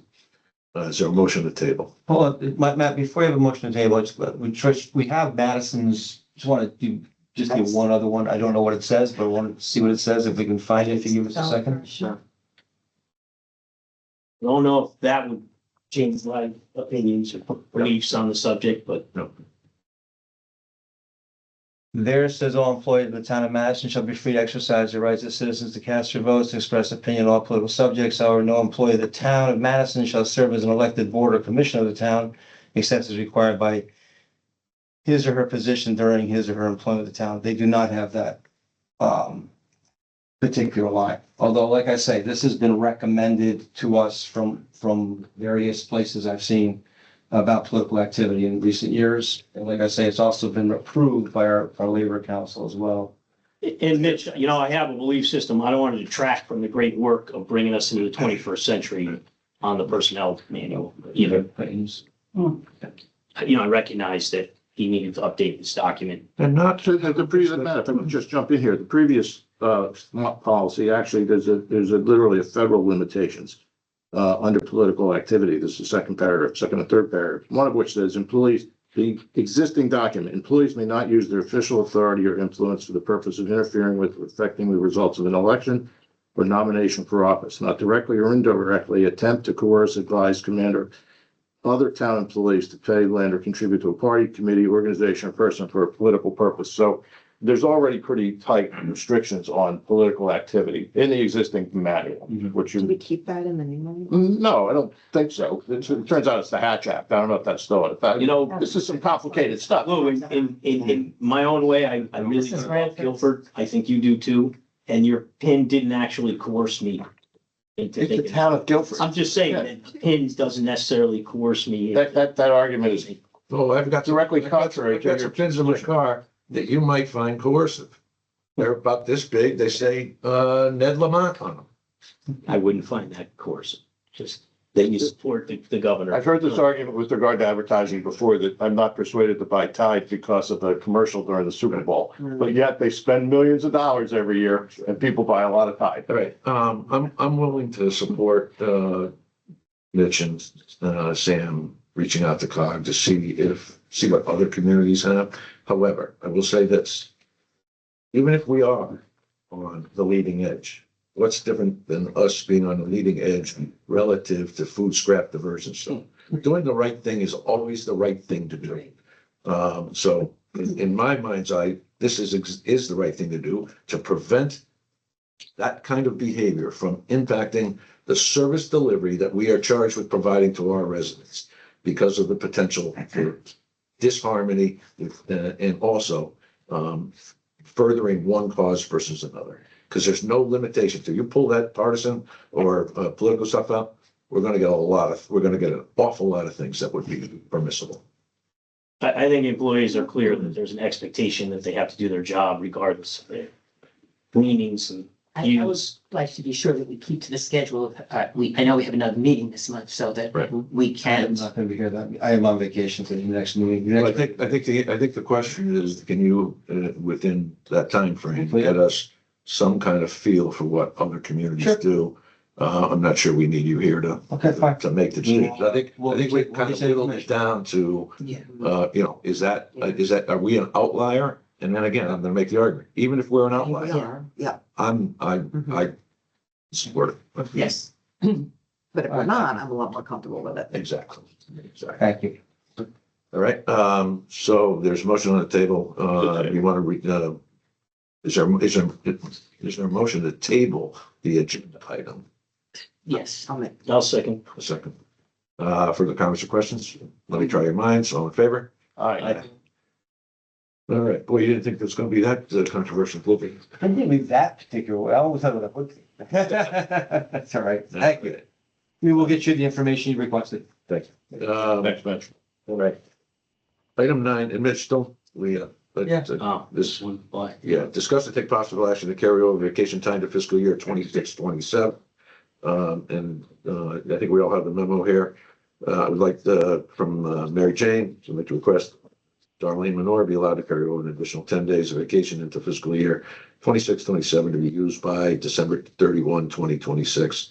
Darlene is covering for the vacant position in our office and will need to be available for training once a new employee is hired. Therefore, she is unable to use her vacation time prior to June 30th. So, Mitch, The specific is that the GEA contract, Darlene is That's a right. member of the GEA. GEA contract does specifically say that there is no carryover up to, everyone's able to carry over 5 days. And for how long, it depends on the contract. The request for additional time, in the case of the GEA, would only be made under special exception and approval of the Board of Selectmen. thank you, that's fine.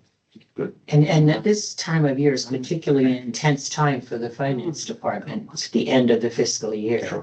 So on top of being down an employee, I think it makes sense to do this, and it's an exception, but we're allowed to make exceptions, so. Yeah. That was the only thing I wanted to make clear, like, I would definitely like to support this request, but I just want to make sure we can through the special process. All right, so is there a motion Just doesn't come up that to? Use our Mary Jane on there for comments. But I think it's pretty clear as to why we're asking this and the importance of it. Anything else you want to add, MJ? Nope, you've covered it. Reaction. Thank you. Yeah, Thanks. all right. Okay, so is there a motion? I'll make the motion. A second. Let me try, any further conversation? No. Let me try your minds, all in favor? Aye. Aye, the motion carries. Thank you. Well, thank you. Thanks, guys. A lot of good work. Thanks, Sam. Thank you. Okay, MJ. Can you hear me? We've got you. Yep. Okay. All I right, wasn't sure if discuss- you heard me the last time. All right. Well, it was looked a like you were second closed glitch. for a second. I think we're good now. All right. All right, discuss and take possible action on the fiscal year 26-27 budget. MJ, thanks for the work that you did once again relative to pulling together the opportunities for us to make the modifications in the dollar amount that the Board of Finance cut from our budget, which was $175,000. So MJ, just want to go through what you've come up with and recommended for our consideration. Certainly. So the Board of Finance did make a reduction of 175,000 on the town side. I have a recommendation to reduce 3 specific line items. The first is the contribution to the OPEB fund. Going to reduce that by $62,151. I am working with Milliman to revise our plan moving forward for our long-term liability. In discussions with them, it is possible that with the change in discount rate, similar to what we did recently with the pension plan, that it may not make any significant change overall into our future liability. Good news. The second line item is the new item for the EMS peak staffing. We're reducing that number in half by 88,160, putting that program in place January 1 and moving forward from there. The third line is the police overtime budget. We took a closer look at many of the line items in our budget, and we brought this number down to a manageable level, which should not cut any services in the police department, $24,689. Those 3 line items together equal your $175,000 outlined in the document that I put on board. Thank you, MJ. Questions or comments on these 3 items?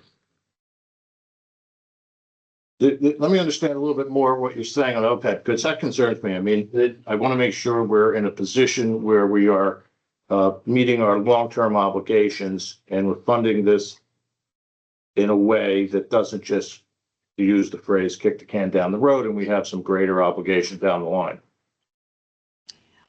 Agreed. And you might be surprised that I am personally bringing forward a reduction in OPEB because it's my baby, as we all know. But like I said, I have worked with Milliman. Our discount rate is higher on the OPEB trust fund. And they are working on numbers for us that we can review long term. The Board of Ed already took a reduction last year, if you remember. It would help with that, or in the current year, I guess you should say. So between their reduction and our reduction and working with Milliman on the discount rate, I am hopeful that it will have a minimal effect on our long-term liability. Right, and this was one of those years where the increase was pretty substantial. We went from $92,000 to 202 as the recommended part of our laddering schedule that we had in place for several years. I'm thankful about the opportunity that the discount rate, which we have moved for general pension, will also potentially provide us with some savings and relief on the OPEB side. Once again, what I want people to understand is this is not something that we are eliminating. This is potentially, even though there's an opportunity that it may not be, it may not impact our longer term laddering schedule. It is something that we're going to wind up paying for eventually anyway. We're going to have to contribute that amount of money at some point. It's just not this year. And then I think similarly, in full disclosure, the EMS peak staffing, right? Well, the pipe will be paying the piper next year because the other half of that, those salaries will come into play next year. So there'll be a built-in increase of another $88,000 in the fiscal year 27-28 budget if we keep the staffing and the staffing levels where they are presumed to be once we start the program in January. So, and then on the police department, shame on us. Maybe we didn't look at that close enough before, but there was a significant increase in their overtime budget, if I'm not mistaken, right? But that's coming off a year where they had a hard time with coverage, and that was sort of a function of their current staffing and who's away, who's not away. I mean, I guess so there's some that's a variable. That's like we used to hear from the Board of Ed, right, on special ed. That's a variable that's hard to predict. Right, and we're still showing a 15.45% increase even after the reduction of the 2024 or whatever it is, basically 25,000. So, all right. And FJ spoke to the chief on that overtime question. Yeah. Absolutely. I had extensive conversation with the chief. I would never make this recommendation without having a conversation with them, both chiefs. I actually spoke with fire chief, the police chief, and also had a conversation with the chairman of the fire commissioners. I would never bring forward a proposal like this without discussing them first with the departments. I have a question. EMS peak staff, Mary Jane, that's the proposal from the fire department to increase the ambulance footprint? Yes. Okay, during certain hours. Mm-hmm. Now, I'm trying to remember, that particular proposal also came with some revenue. Right. And it was sort of a wash with the budget. I'm sorry, I shouldn't say wash. There was actually incentive for us to do that because there was more revenue involved than spending. So I don't know, this is the kind of program that I like, that, I love to see government try to find that kind of leverage and to be able to actually improve services and improve revenue more than they hit the expenditure side of the balance sheet. So I would maybe prefer that we cut some other things. I know that nothing is wonderful to cut, but that program seemed like a real win for the town. And then I got concerns too about the police overtime. If the calculation is off and we really think we're going to end up there, that's that's excellent. But if, you know, if we're gonna end up just pulling that out of reserve at the end of the year because it does run as high as we originally expected, then, you know, I would prefer maybe making some cuts elsewhere. And I know that it's not a popular idea to go to operating capital, but at least with operating capital, if we say, okay, we're gonna try and buy a machine next year, then that's gonna be an absolute savings on the budget unless the machine breaks. Or if it's a new project, we're just gonna say, hey, maybe that's something we want, but we're just gonna wait and possibly put it on the agenda for next year. So I personally would prefer if we went to other areas to cut. Just a quick comment or two on the EMS peak staffing. The reality is we wouldn't have been able to get this thing up and running probably until the fourth quarter of this year anyway.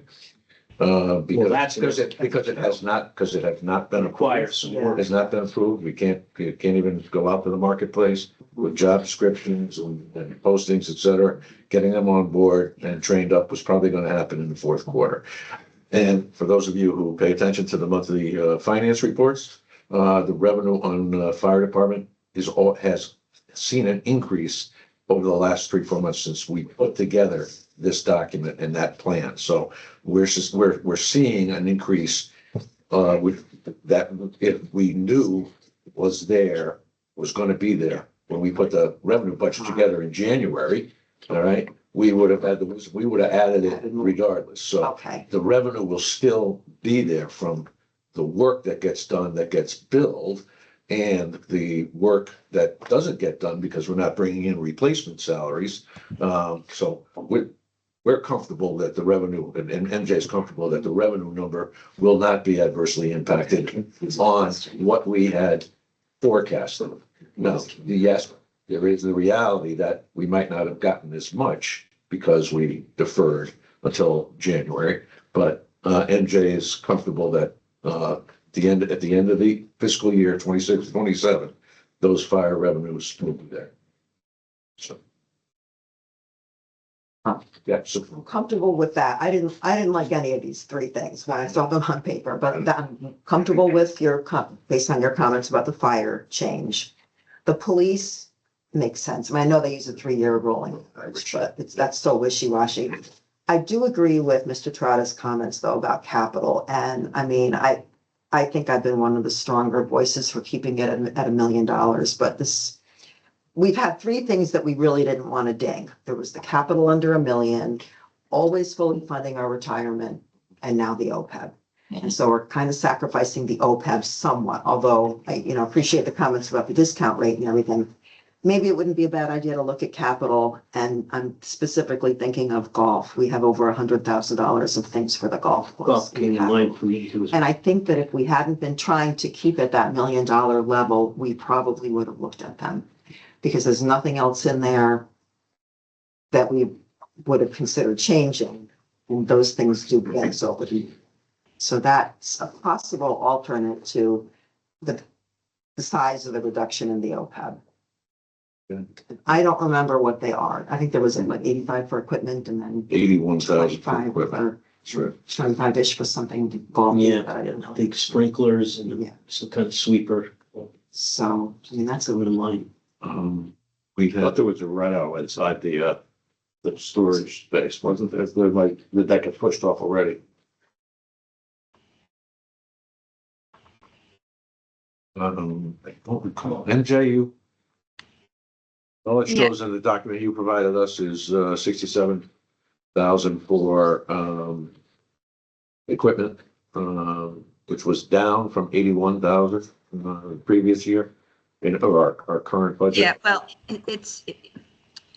in the capital line items, you really can't compare one year to the next because it's fluid. One year might have 2 police cars and the next might have 3 police cars. So and I know you're not talking police, but so the 81,000 in the current year really doesn't have any correlation to the 67 in the new year.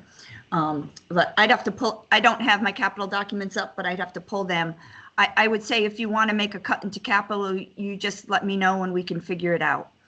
And if you have any particular places, or if you want to, take that.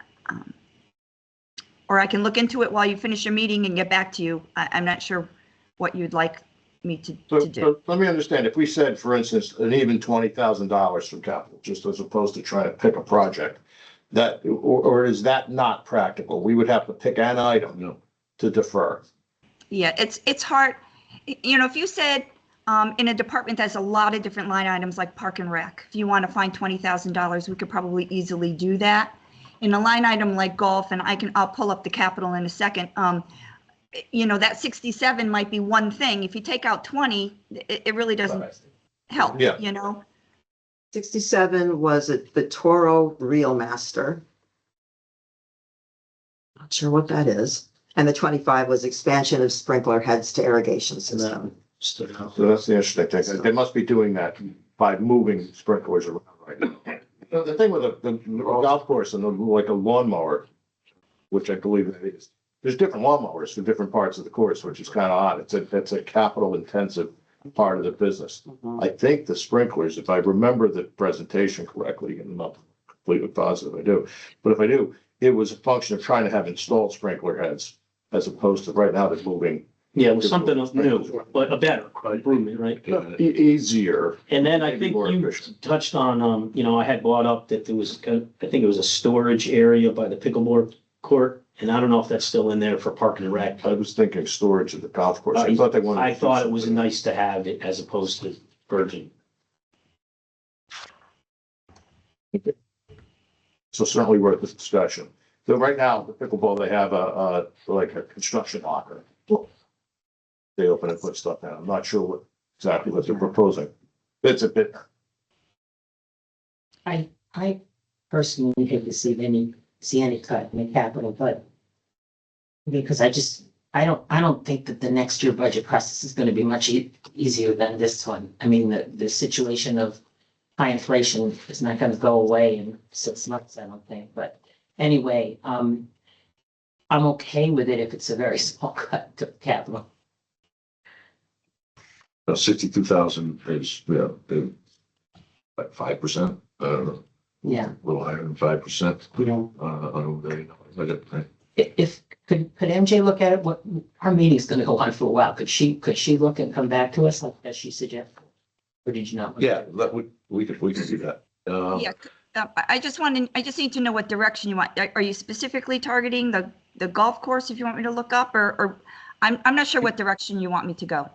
Quite honestly, I'd be more comfortable with the methodology you just talked about a little while ago, which is this is a single line item on the on the printed document. We don't have all the capital projects listed out, so finding 62,000 may be easier if it's done across the how many lines in capital budget that we have there. Yeah, 25 or 30 of them. Right. Is that what it is?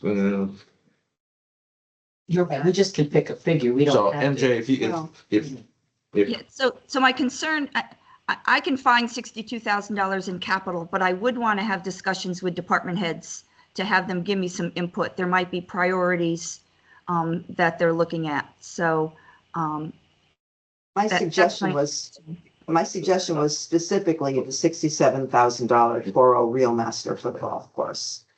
I think, given what the people at the polls have told us twice in a row about tightening our belts, I think that would be a reasonable thing to postpone.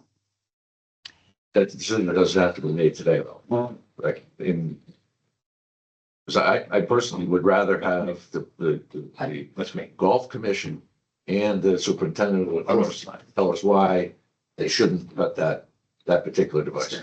I just. And then I'll say. It survived for a reason. Mhm. It survived the budget for a reason. And it may be that this is something they've been looking for 2 or 3 years. Yeah. And then, and it's not I just you believe- can just, yeah, go ahead. yeah, I believe this is an item that they put off because of the issues we had at the golf course. If you remember, they gave back their capital So- request in order to make the improvements at the golf course. So this is a carryover from at least one year or two, might be 2. I guess my question would be, what are we unable to do now that we would be able to do with the additional mower? And I feel that we didn't really scrutinize these things as much as we could have because we wanted to keep that level up at $1 million. I think we would have had this conversation sooner. So, Good point too. Well, it's, you probably would have found something else that we whacked. yeah, well, that's It kept it in there, it's, you know. very, one or very the other. possible, yeah. And not knowing a little bit of details, I don't know if this is replacing machine, Right. you know, that's getting old, and then you run the risk that the other machine will break, but you're kind of saying we want to try to get another year out of it. Some of the other projects like the sprinklers or maybe that storage building, those are new. And, you know, to say, okay, we're still interested, but we're gonna wait till the next cycle, that may not have as bad of an effect. So I generally, your comment about the storage building is an excellent one, and new initiatives are slightly easier to sort of hold off.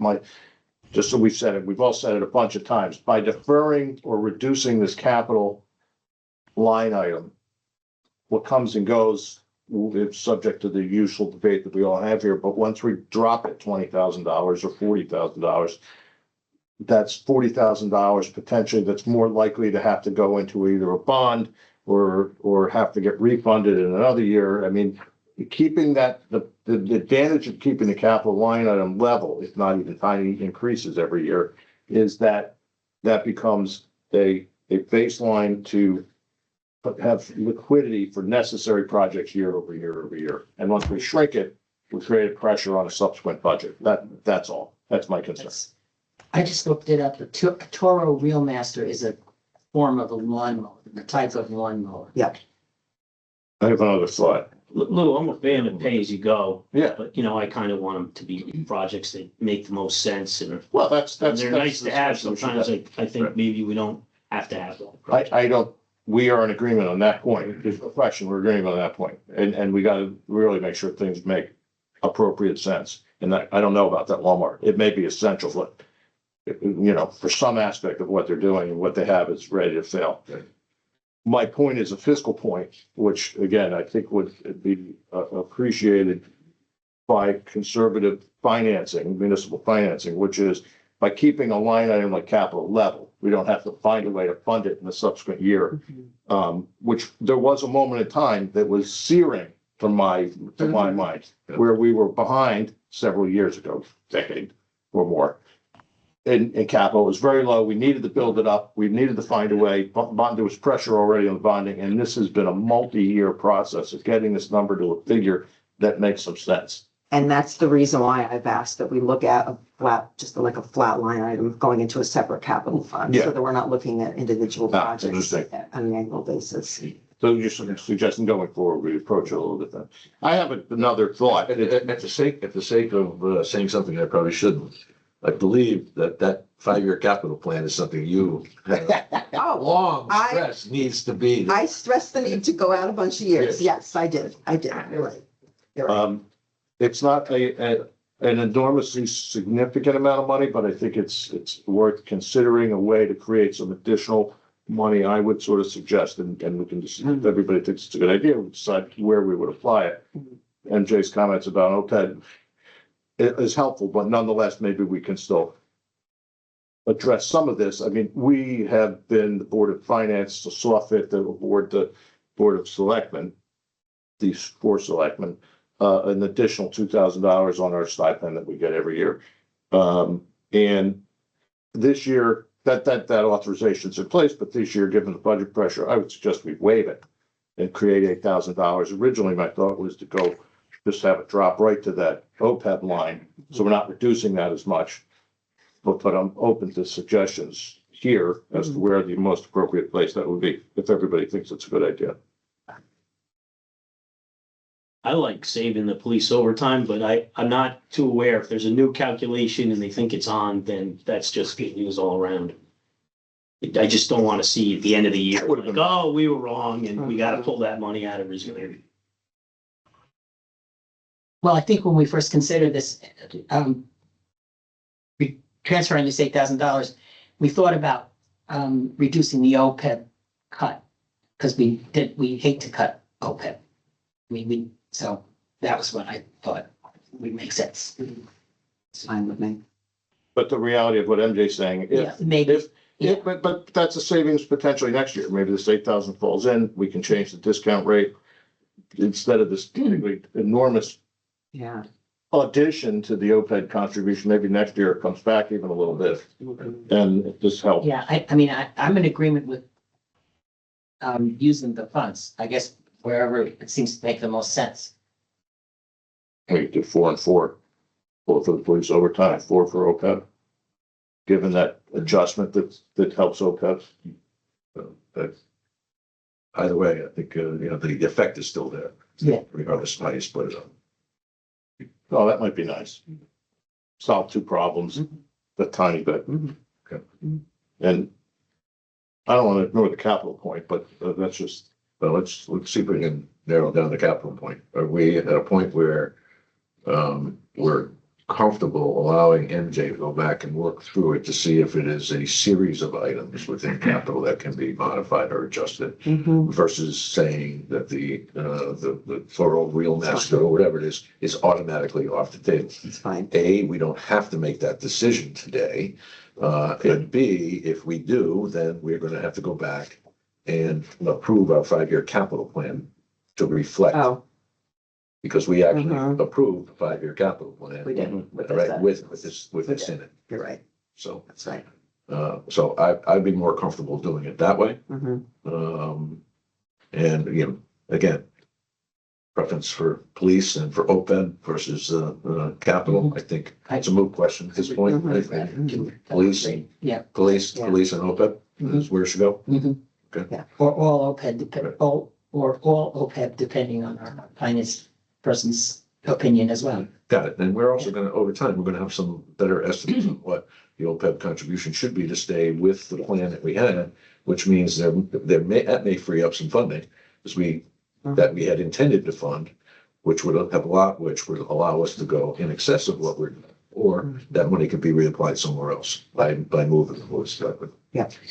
I just want to make one comment. I'm fine with everything you said, but I just want to put this little disclaimer in. I Yeah. probably would go for the peak EMS proposal if you didn't tell me that you probably can't get it off the ground till Right. January anyway. It's fourth quarter, All right. the fourth quarter's the best, so. Yep. All right, so it sounds like we have consensus then. So is there a motion to make the cuts that we described? Well, first off, that the motion that you are going to, and thank you very much, all 4 of you, on those stipends. You're gonna not take the stipends this year, but allocate the money in an amount of $4,000 towards the OPEB contribution and $4,000 towards the police. Not take the stipend increase.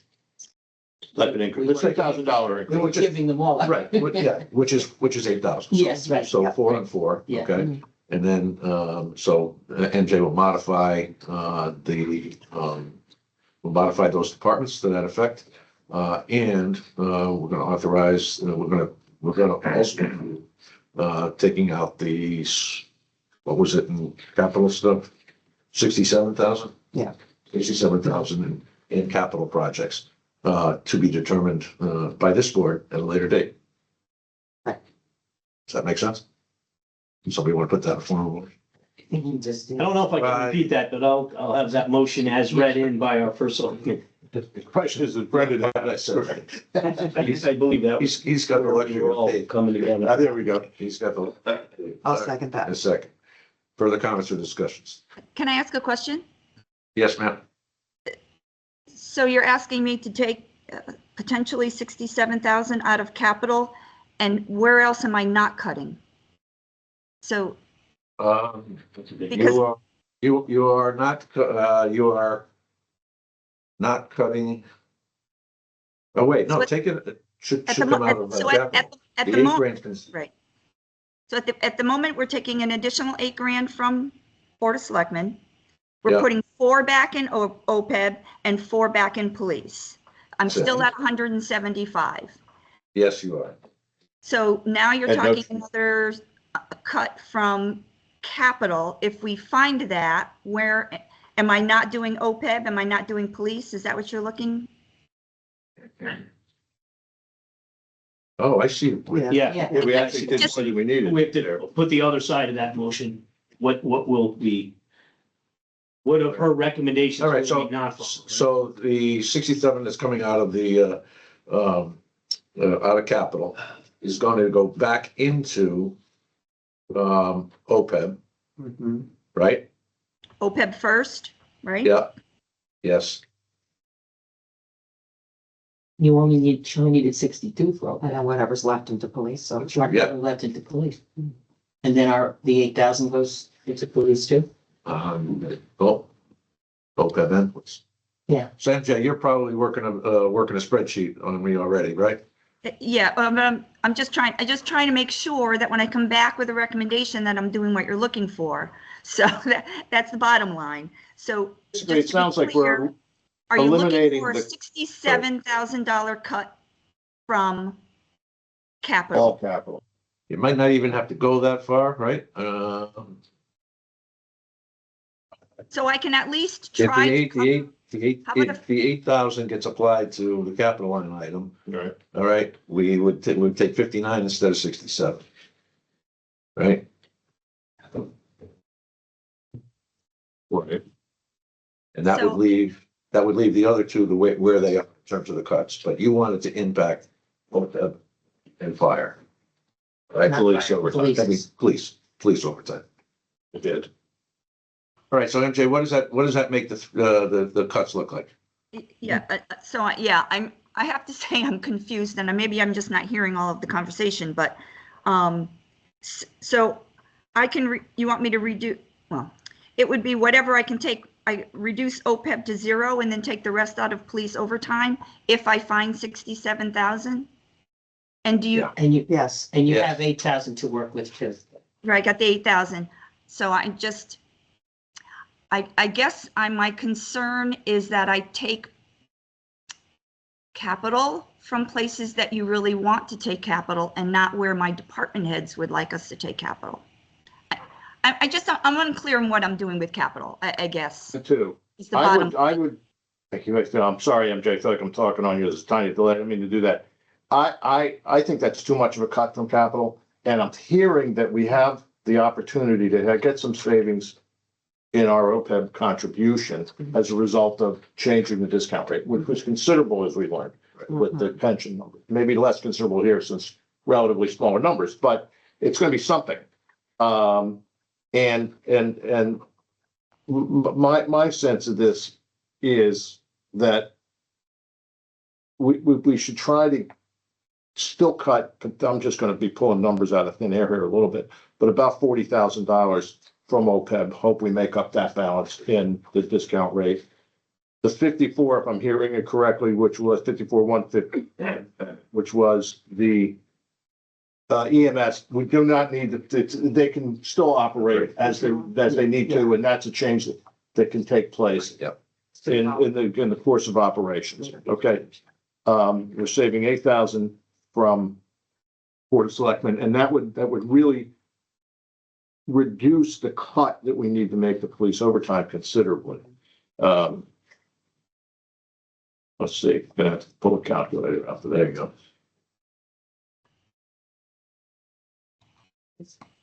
Maybe.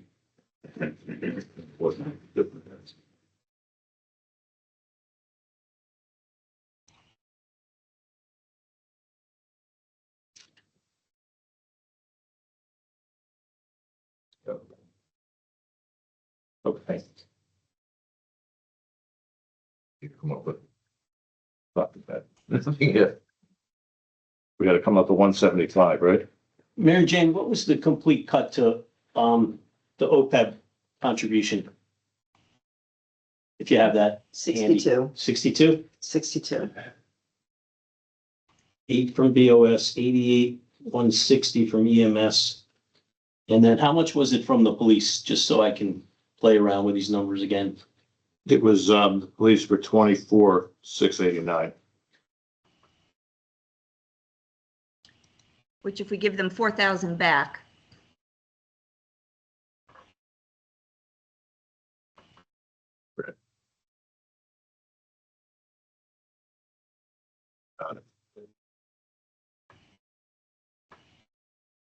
yeah, 'cause if we give 4,000 back to OPEB and to police, we're equal. I'm just trying to figure out what you want me to do. How much from capital and where it would go back to? That's really the question.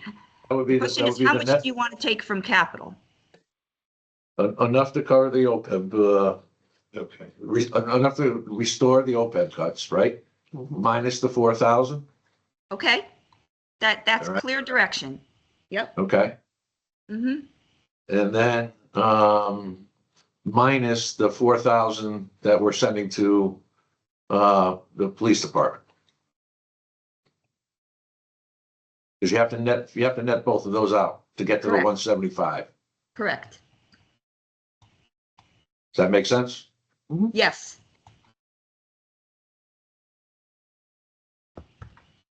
All right. Have you got the exact numbers that would make it? It's gonna be what OPEB, whatever OPEB is. 58,130, 58,151. It's my new OPEB number when I put 4,000 back.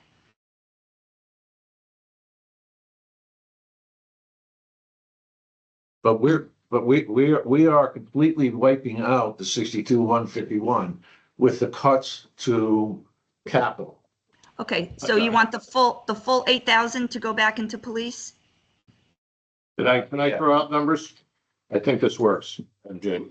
And this is subject to your making sure this makes sense, but I would say the $8,000 comes out of the Board of Selectmen's line item. 50,000 comes off of capital, okay? 50,000 is a reduction in the OPEB contribution. 54,151 is a reduction in the EMS line, and 12,849 is a reduction in police capital. If my calculator is cooperating with me, it's telling me that's 175. Just want to be clear, it's police overtime, not police capital. Oh, sorry, police overtime. I can't believe I said that. That's right. Where would I be with that? I don't know. I'd be For lost. anybody that- So For anybody that's listening. we're also impacting the EMS funding? Yeah, The No, EMS? EMS is 54. We're leaving that. No, it was I think 88. it's 88. It's 88. Oh, it was 88. No wonder my math One didn't number. work. I worked that wrong. We're leaving EMS Gosh to darn it. itself, right? Mhm. Yes. So we've got $8,000. We're 62,151 is coming from from capital, right? Mhm. All right, so OPEB gets restored, 62,151 is coming out of that capital. But we can add back in $4,000 or 8,000 or 1,000, doesn't matter. So if you add back in $4,000, the total cut would be 58,151 to capital. And police would be $4,000. whatever that differential is. So Yeah. I have 20,689 the cut if I put the 4,000 back. all right, so, but I think we have to, okay.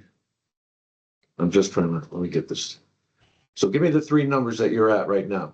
Well, so the OPEB 80? trust. Yep. The first line is the OPEB trust. Am I currently putting 4,000 back there? Or are we putting the full 8,000 at overtime? We're putting everything back to OPEB. OPEB stays as a number, right? We're Okey-doke. leaving that in place, Got it? right? We're Yep. taking that cut out because we're taking a cut out of capital. Okay, so that's 0. Then I move down to fire. I've got the 88,160. We're leaving that the same. Yes. Exactly. Okay. Come down to police. I gave them 4,000 back. Do you want to give them the full 8,000 back?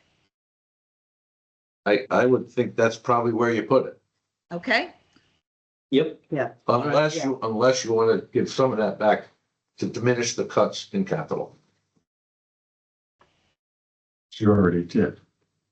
No, we haven't. so I'm looking for, so I got 58,151 coming from capital. Sounds like a number. Yep. So let's just do the math. I think it's there. 20,689, 88,000 and 58,151, I think come up to 175. And the 8,000. And the 8,000. Yeah.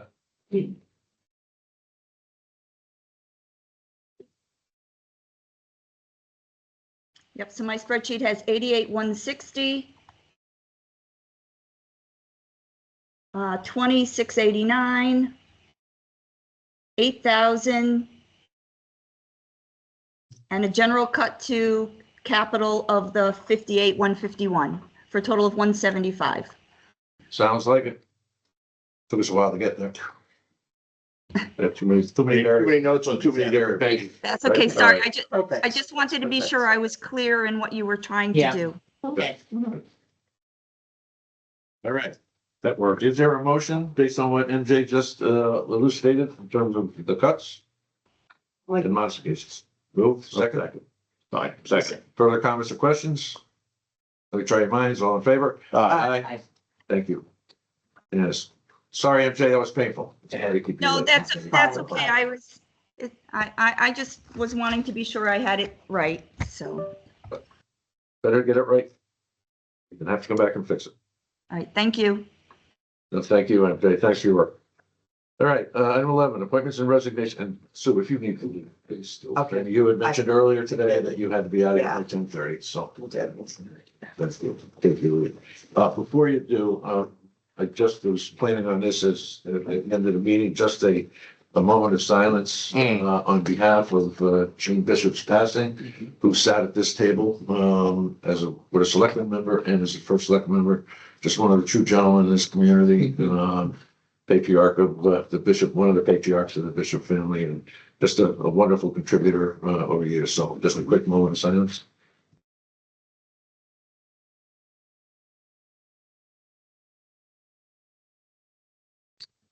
Thank you. That's bad. I got it. All right. Item 11, appointments and resignations. 11.1, discuss and take possible action to accept Jeffrey Declan as the Planning and Zoning Commission representative for the Land Acquisition Committee, term to expire 2/28/2028. Is there a motion? Make the motion. And a second. Second. Let me try your minds. All in favor? Aye. Yes, motion carries. Take care, Sue. Item 12. So before you go on, I have like 5 outstanding applicants and some emails are going back and forth. And I thought maybe Jeff Beeman would have some kind of interview, I think, for, I believe that was for Historic District. And that Terry Kane was going to be able to add someone to the task force. I think it's that affordable housing. Sustainable. Guilford, right, for John Jagelski. Jagelski. Yeah. Yeah. I always I did- hack. I talked- I love John, but I always hack that one. Jagelski. Terry Kane will be setting up an interview with him. All right. They are currently at full board membership. They can extend beyond that for that. That was the point you made, right? It can have any number. Yes, they can go beyond it and it's will be based on, we've given the board chair and vice chair the leeway to do those kind of things. In terms of Jeff for the Historic District Commission, there is no certainty that he's going to fill the seat based on the political considerations. And I think I had mentioned once I had a full slate of candidates nominated for that position, that I would conduct individual interviews with the Historic District Commission members. I have been doing that for some time and will continue to do. Okay, and then we've got Svetlana Golitz for the Board of Assessment Appeals to be considered. I remember that one. There's a couple of elected positions that, and then a couple of sort of at large. Right. Okay. Are they meeting? What's the schedule for them? I mean, like, is there some urgency for that, or is that At this point. okay? And then I think you had challenged me at another meeting to find someone who would join the Affordable Housing Committee, and Carlos Pena has put in an application for that as well. So hopefully next week. Yeah, I didn't think there was, Did we put Carlos Pena on something recently? Yes, go ahead. Thank you. What happened was, Thank you. we did, but then there wasn't a vacancy. right, that's what That's what happened. Oh, okay. That, I had not received the Excel sheet, so I had it in phone that we didn't have the vacancy. there was, So he knows, I've spoken to him and he knows there is no vacancy. Okay. So that's what happened. He's warming up in the bullpen. There were vacancies for our positions for a while, but at the moment, it's filled. But it's good if you have somebody waiting in the wings. Okay, appreciate it. Okay, item 12, request for use of town property. 12.1, request from Dudley Farm Market to place a sign on the green. Is there a motion? So moved. Second. Any comments or questions? Let me try your minds. All in favor? Aye. Aye, that motion carries. What the heck is that? Somebody's Okay, Check your, think so. Just mute yourself, please. 12.2, request from the Economic Development Commission to place a sign in the green for the America 250th celebration. Sign placement June 21. Is there a Move to motion? approve that. And a second? yeah, I didn't see that after here, on the onboard packet. Mine is recycled twice since we've been here today. Okay, maybe I Every need to time do you add something something to it, that's what. But I don't have, that's a great event, no issue. I just have a question. John, are you still there somewhere? John was I on. don't think he is. Okay. Yeah, I'm here. I'm here. Oh, hi, John. Right. Sandy. Is this particular sign that you're requesting just advertising things that are coming from the town of Guilford 250th committee events? Or are you gonna were you thinking of a sign that was going to list every event? And if so, some of the events I think are not, they're allowed, but they're not particularly town sponsored. And I would like to have a differentiation on that. Yeah, so, Okay, this I sign mean, is, Okay, go ahead. Sorry, go ahead. okay, so this sign, the thought was specifically for the July 5th event, which is town sponsored. Just advertising that event in itself, Okay, not the other that's- events that are involving other Okay. organizations. okay. Yep. I might have a side conversation with you some point, but that satisfies, I'm fine. Okay. Yeah. We're working on finalizing the agenda for that day, which is Sunday, July 5th. And that'll be circulated to you. Again, any of the select persons can participate in the event, reading some excerpts of the Declaration of Independence or making a statement, whatever you'd like to do. But as the agenda comes together, we'll be looking for final participants and parsing out the play parts. So Thank you. we're welcome. Thanks, John. All right, We stuck the we still have to vote on it. Motion in a second, still have to vote. Let me try your minds. All in favor? Aye. Aye, the motion carried. Committee reports. None? Oh, Nothing, nothing. Any news from TAP? we did meet and, we're making progress and, we found out, that there is already an ordinance, talking about, use of alcohol. So we're gonna expand on that a little bit, or maybe not. I mean, we're putting that into the mix. Thank you. We're having too much fun to adjourn yet.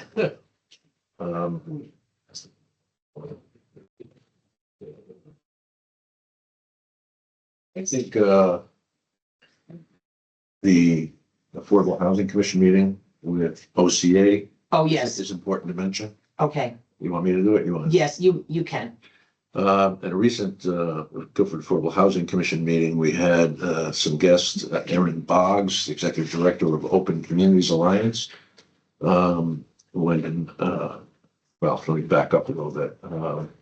I had received a call about a week and a half earlier from Fred Schroeder from Halbert and Sage, who was asking if we would consider a conflict of interest waiver for one of the attorneys at Halloran who was proposing to work on behalf of Open Communities Alliance on a pro bono basis. One could normally be somewhat concerned about hearing that OCA, Open Communities Alliance, was doing some work on Guilford housing stuff.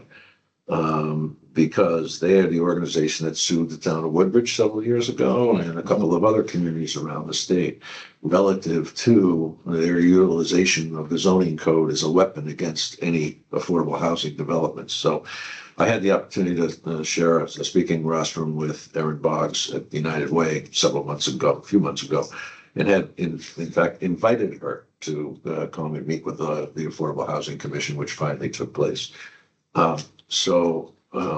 One of the requirements that we're gonna have as we move forward with, the, affordable housing, requirements of the legislation that was passed in last November in developing a regional housing plan is going to have to look at you have to do an examination of your zoning code, to determine what tweaks may or may not need to be made in order to be in compliance with the state statute.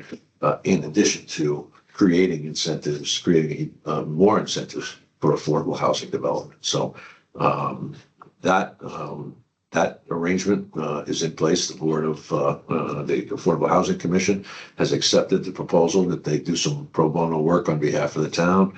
And they will be looking at the zoning code, they'll be interacting with our town planner.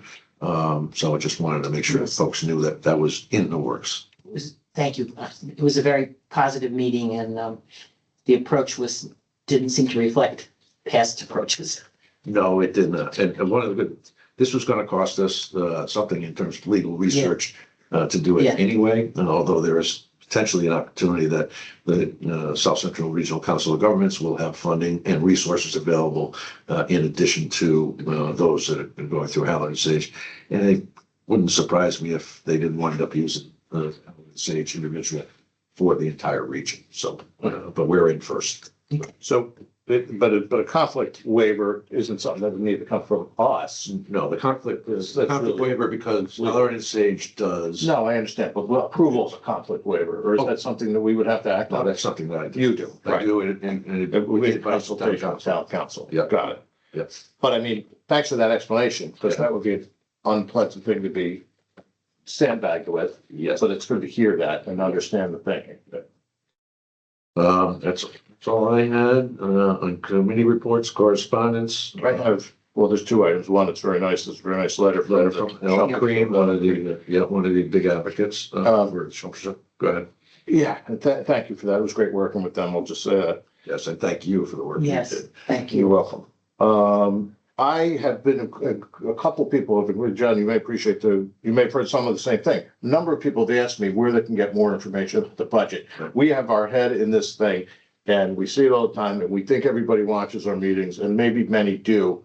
But the question, it bears repeating. Probably less than the Super Bowl, but I'm just gonna guess without the numbers in front of me. Sorry. I wouldn't bet against that, but I think I you're right. agree with you that not a lot of people. How can we get people to get this information so we don't have to hear that question? To me, and I don't think it's particularly controversial to say, the most important thing is that people informed, to have accurate information out there, and information on the budget is useful. There was a statement that it used to be published, the entire budget used to be published. I don't remember that exactly, but if it was, I imagine there's a cost associated with that, and I don't know that we need to do that, but we're in an electronic age. How can we make it easier on people? Was the inquiry, and I sort of second that inquiry. We all have a responsibility outside of here to get the word out, and I know any of us would be happy to answer questions, but people want to be able to forward through the documents and think. There you go. There's my question passed on from a couple of different people. Right. Maybe one thing, because we don't have time to really work this all out today, but maybe one thing we can do, we all know that the process starts in October with the Board of Ed and the town joins in very quickly in November. Maybe we say that at every selectman meeting. Here we are with the budget process. Right. Here's your opportunity for this. And just say it at our meetings. Right. But even right now, it's on the website, Yes, it it's is. on the town website, and the school board has the school board budget. Correct. And we have links from our site to the Board of Education site. And I don't know how to make that easier for folks. That seems to be a practical way of getting it out. There may be something relative to how our web pages are set up that is not as intuitive as it might be. Yeah. I had received something from Lays Levitan, of all folks, who was recommending some potential changes to the way we have it laid out to make it easier for people to find the information. More of Whether it's, what's that, and not that Ergo, what's the, MJ, you still there? Where'd she leave? She left. But there are a couple. I'm still here. Oh, yeah. Oh, clear Yeah, enough. good. Clear. Exactly. Right. What is I'm still here. What what- was the question? Yeah, what's currently available online for for residents, potential voters to review the budget documents? Well, currently, the same document that we approved last time is on there. We will update, I guess it's hard for me to update it today because we don't know what we're taking from capital. But it's updated through the last cuts online. You know, that's kind of what we have on there. If you want something Oh, else. is it accessible? Is it accessible from both the homepage, which I think it is, as well as the finance page? There's some question about what you have on the finance page. Yeah, so Brendan and I have talked about that, and we were going to make some change to that. I don't remember what the final change was, but we can have it linked from anywhere. Yeah, it wasn't clear on the home page of our site, so I had asked Brendan to do that, because I don't think people should have to hunt it down. It should just be a link on our homepage. I don't know. Particularly this time of year. Correct. This time of year, on an ongoing basis, it can be on the finance page. I guess I haven't been really following because I'm always looking at the documents that you provide to us, which are great, but how much detail and drill down do we provide on the web? For instance, today we were looking at operating capital and, you know, the line items are rolled up and we don't even have those specific projects at our fingertips today. Is, you know, how much drill down do people have into the budget and, you know, I guess to get into the weeds of the budget, as they say. Well, I have to say we provide more weeds than most of my counterparts, but we can certainly upload the approved capital plan so far.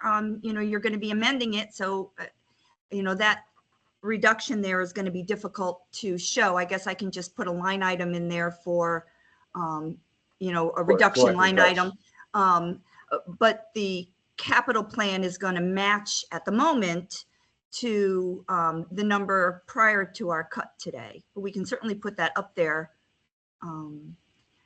Yep. And then You know, I want to say something else. If I just want to say we provide an extensive amount of detail, you know, giving every single line item in the budget. So I'm not sure how much more they want to drill down from there. And people can get that by logging into the Town of Guilford website, clicking on a link, and then being able to navigate through the budget. Yes, it's the same document. So if you had approved the document that I presented today, obviously we changed that, but hypothetically, if we approved that document today, we would have provided that document on our website right away. I have to make changes to it now. So we will amend that document based on your decisions today, and that will go up on our website. Good. Yeah, I want to make one more point if I could. I'm for full transparency, would love to see a lot of detail just available to the public that they can dig into at will.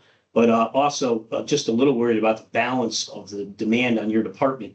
You know, the budget cycle and the pace is very hard, especially for your department.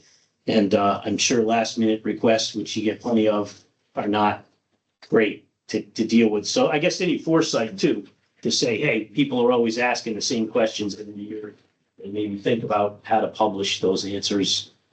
Well, MJ did a tremendous job with a resident a couple of weeks ago prior to one of our meetings, the Board of Finance meeting. It was what, about a 3-page document full of questions that she turned around in several hours during the day, during one day's timeline. So, and she was very much appreciated by the resident. She expressed the same to MJ as well as to me. And then I saw that individual has recently submitted a rather extensive list of questions to the Board of Education.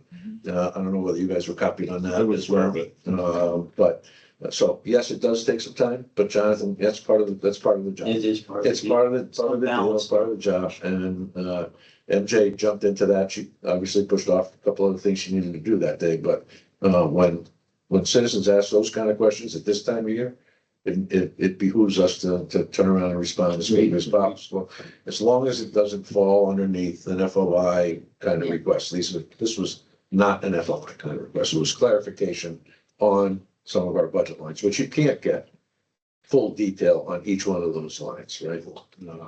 unless you ask very specific questions. So, anyway. Just want to say, and to a certain extent, that's what the Board of Finance is for. People kind of forget about them until the last minute, but some of these questions, I'm sure they'd be happy to have people come to their meetings or Zoom in and get questions. Yes, people should be there to be involved. Right. And it's extra helpful when they are. That won't relieve MJ of having to provide the answers, because all the Board of Finance members are That's true. as familiar with some of the details that MJ is. So, Those efforts are commended. yes, they are. Thank you, John, for that. But honestly, but not to beat the point to death, their reports and what they are dealing with are on their agendas. And that's another place to get some information that people aren't necessarily thinking about. Good. All right. Old business? New business, we have to talk a little bit about the POCD. For one, I'm not sure that another hearing is going to be that beneficial. I'd be happy to try to conduct one, but they've done a pretty extensive job of doing community outreach. The document is in the 65-day period at this point, and they are, as I said, they are trying to gather even further information. The Planning and Zoning Commission is actually actively working on that. So, This was the proposal today with Yeah. conservation. I attended one of their presentations last year when they started, and it was well attended, and it was active question and answer. People that care can know where to get that, they can participate. Good. We're all right with that? Because we're eventually going to have. I'm sorry. We're all right with not holding a public hearing on the POCD. It was in addition to the hearings that have already taken place regarding that document. And then I think there'll be an opportunity too with the P and Z again. Yes, there will So be. I think I agree with you. But we are going to have to, we have the opportunity to endorse or reject parts or all of it, all right? And submit comments accordingly. So I think individually, we probably should take a look at it. If there are things that are a concern How to us. many public hearings were held already? Oh, I apologize for. There were at least Trying to two catch up with it. sessions, and I think a third one last year. And then they've had meetings at the planning and zoning. yeah, I think So that was four. Brendan, I don't know if we have a copy of the presentation that David Murphy gave today, but that will show all of the public meetings that they've conducted. Yeah. So, Isn't there though traditionally one when they come up with a final draft? no. That was the question. That was the question Dave asked. Right. You guys can do it if you think it's necessary. Right. I don't know what the downside is. I would prefer that there was one for the final draft. I don't know. Okay. That if there's some cons to that or expenses, or I mean, there's probably two sides to the story. All right. Let me work with Brendan, David, and Ann Harchin, because we Yeah. have to line up resources to do that. I'm not presenting it. I don't think any of us, right? We can do it. Yeah, I don't know we how can well they're conduct- attended either, but Right, and we're gonna need some resources there to, other than us, to answer the questions of the general public as to how this thing was put together and what the rationale was. So let me work with them. I know Ann's out until Thursday, I think, to see and then try to figure a date. We're also running right into summertime. End of school, people are flying out of town for vacations, but we could certainly put something together. And again, And besides the public hearings that were already available, there was a very strong reach out to the boards and commissions. Commissions, yeah. And the groups of the boards and commissions met with the consultant and yeah, the representatives from listening P&Z. sessions he referred to. Yeah, and gave input into it, so, and the boards and commissions fit into those 5 sustainability. Yeah. There was input. I didn't know. The way Yeah. he described it as a listening Yeah. session, I thought they were just kind of going through their slide deck. No, I know, for instance, I can speak for the Affordable Housing Commission. There was a big meeting with them where the AHC put lots of ideas forward, some of which were adopted and some of which weren't. But I mean, there was an opportunity, and I know that was with other boards Yeah, yeah. as well. not only other boards, but also some of our departments. Yes.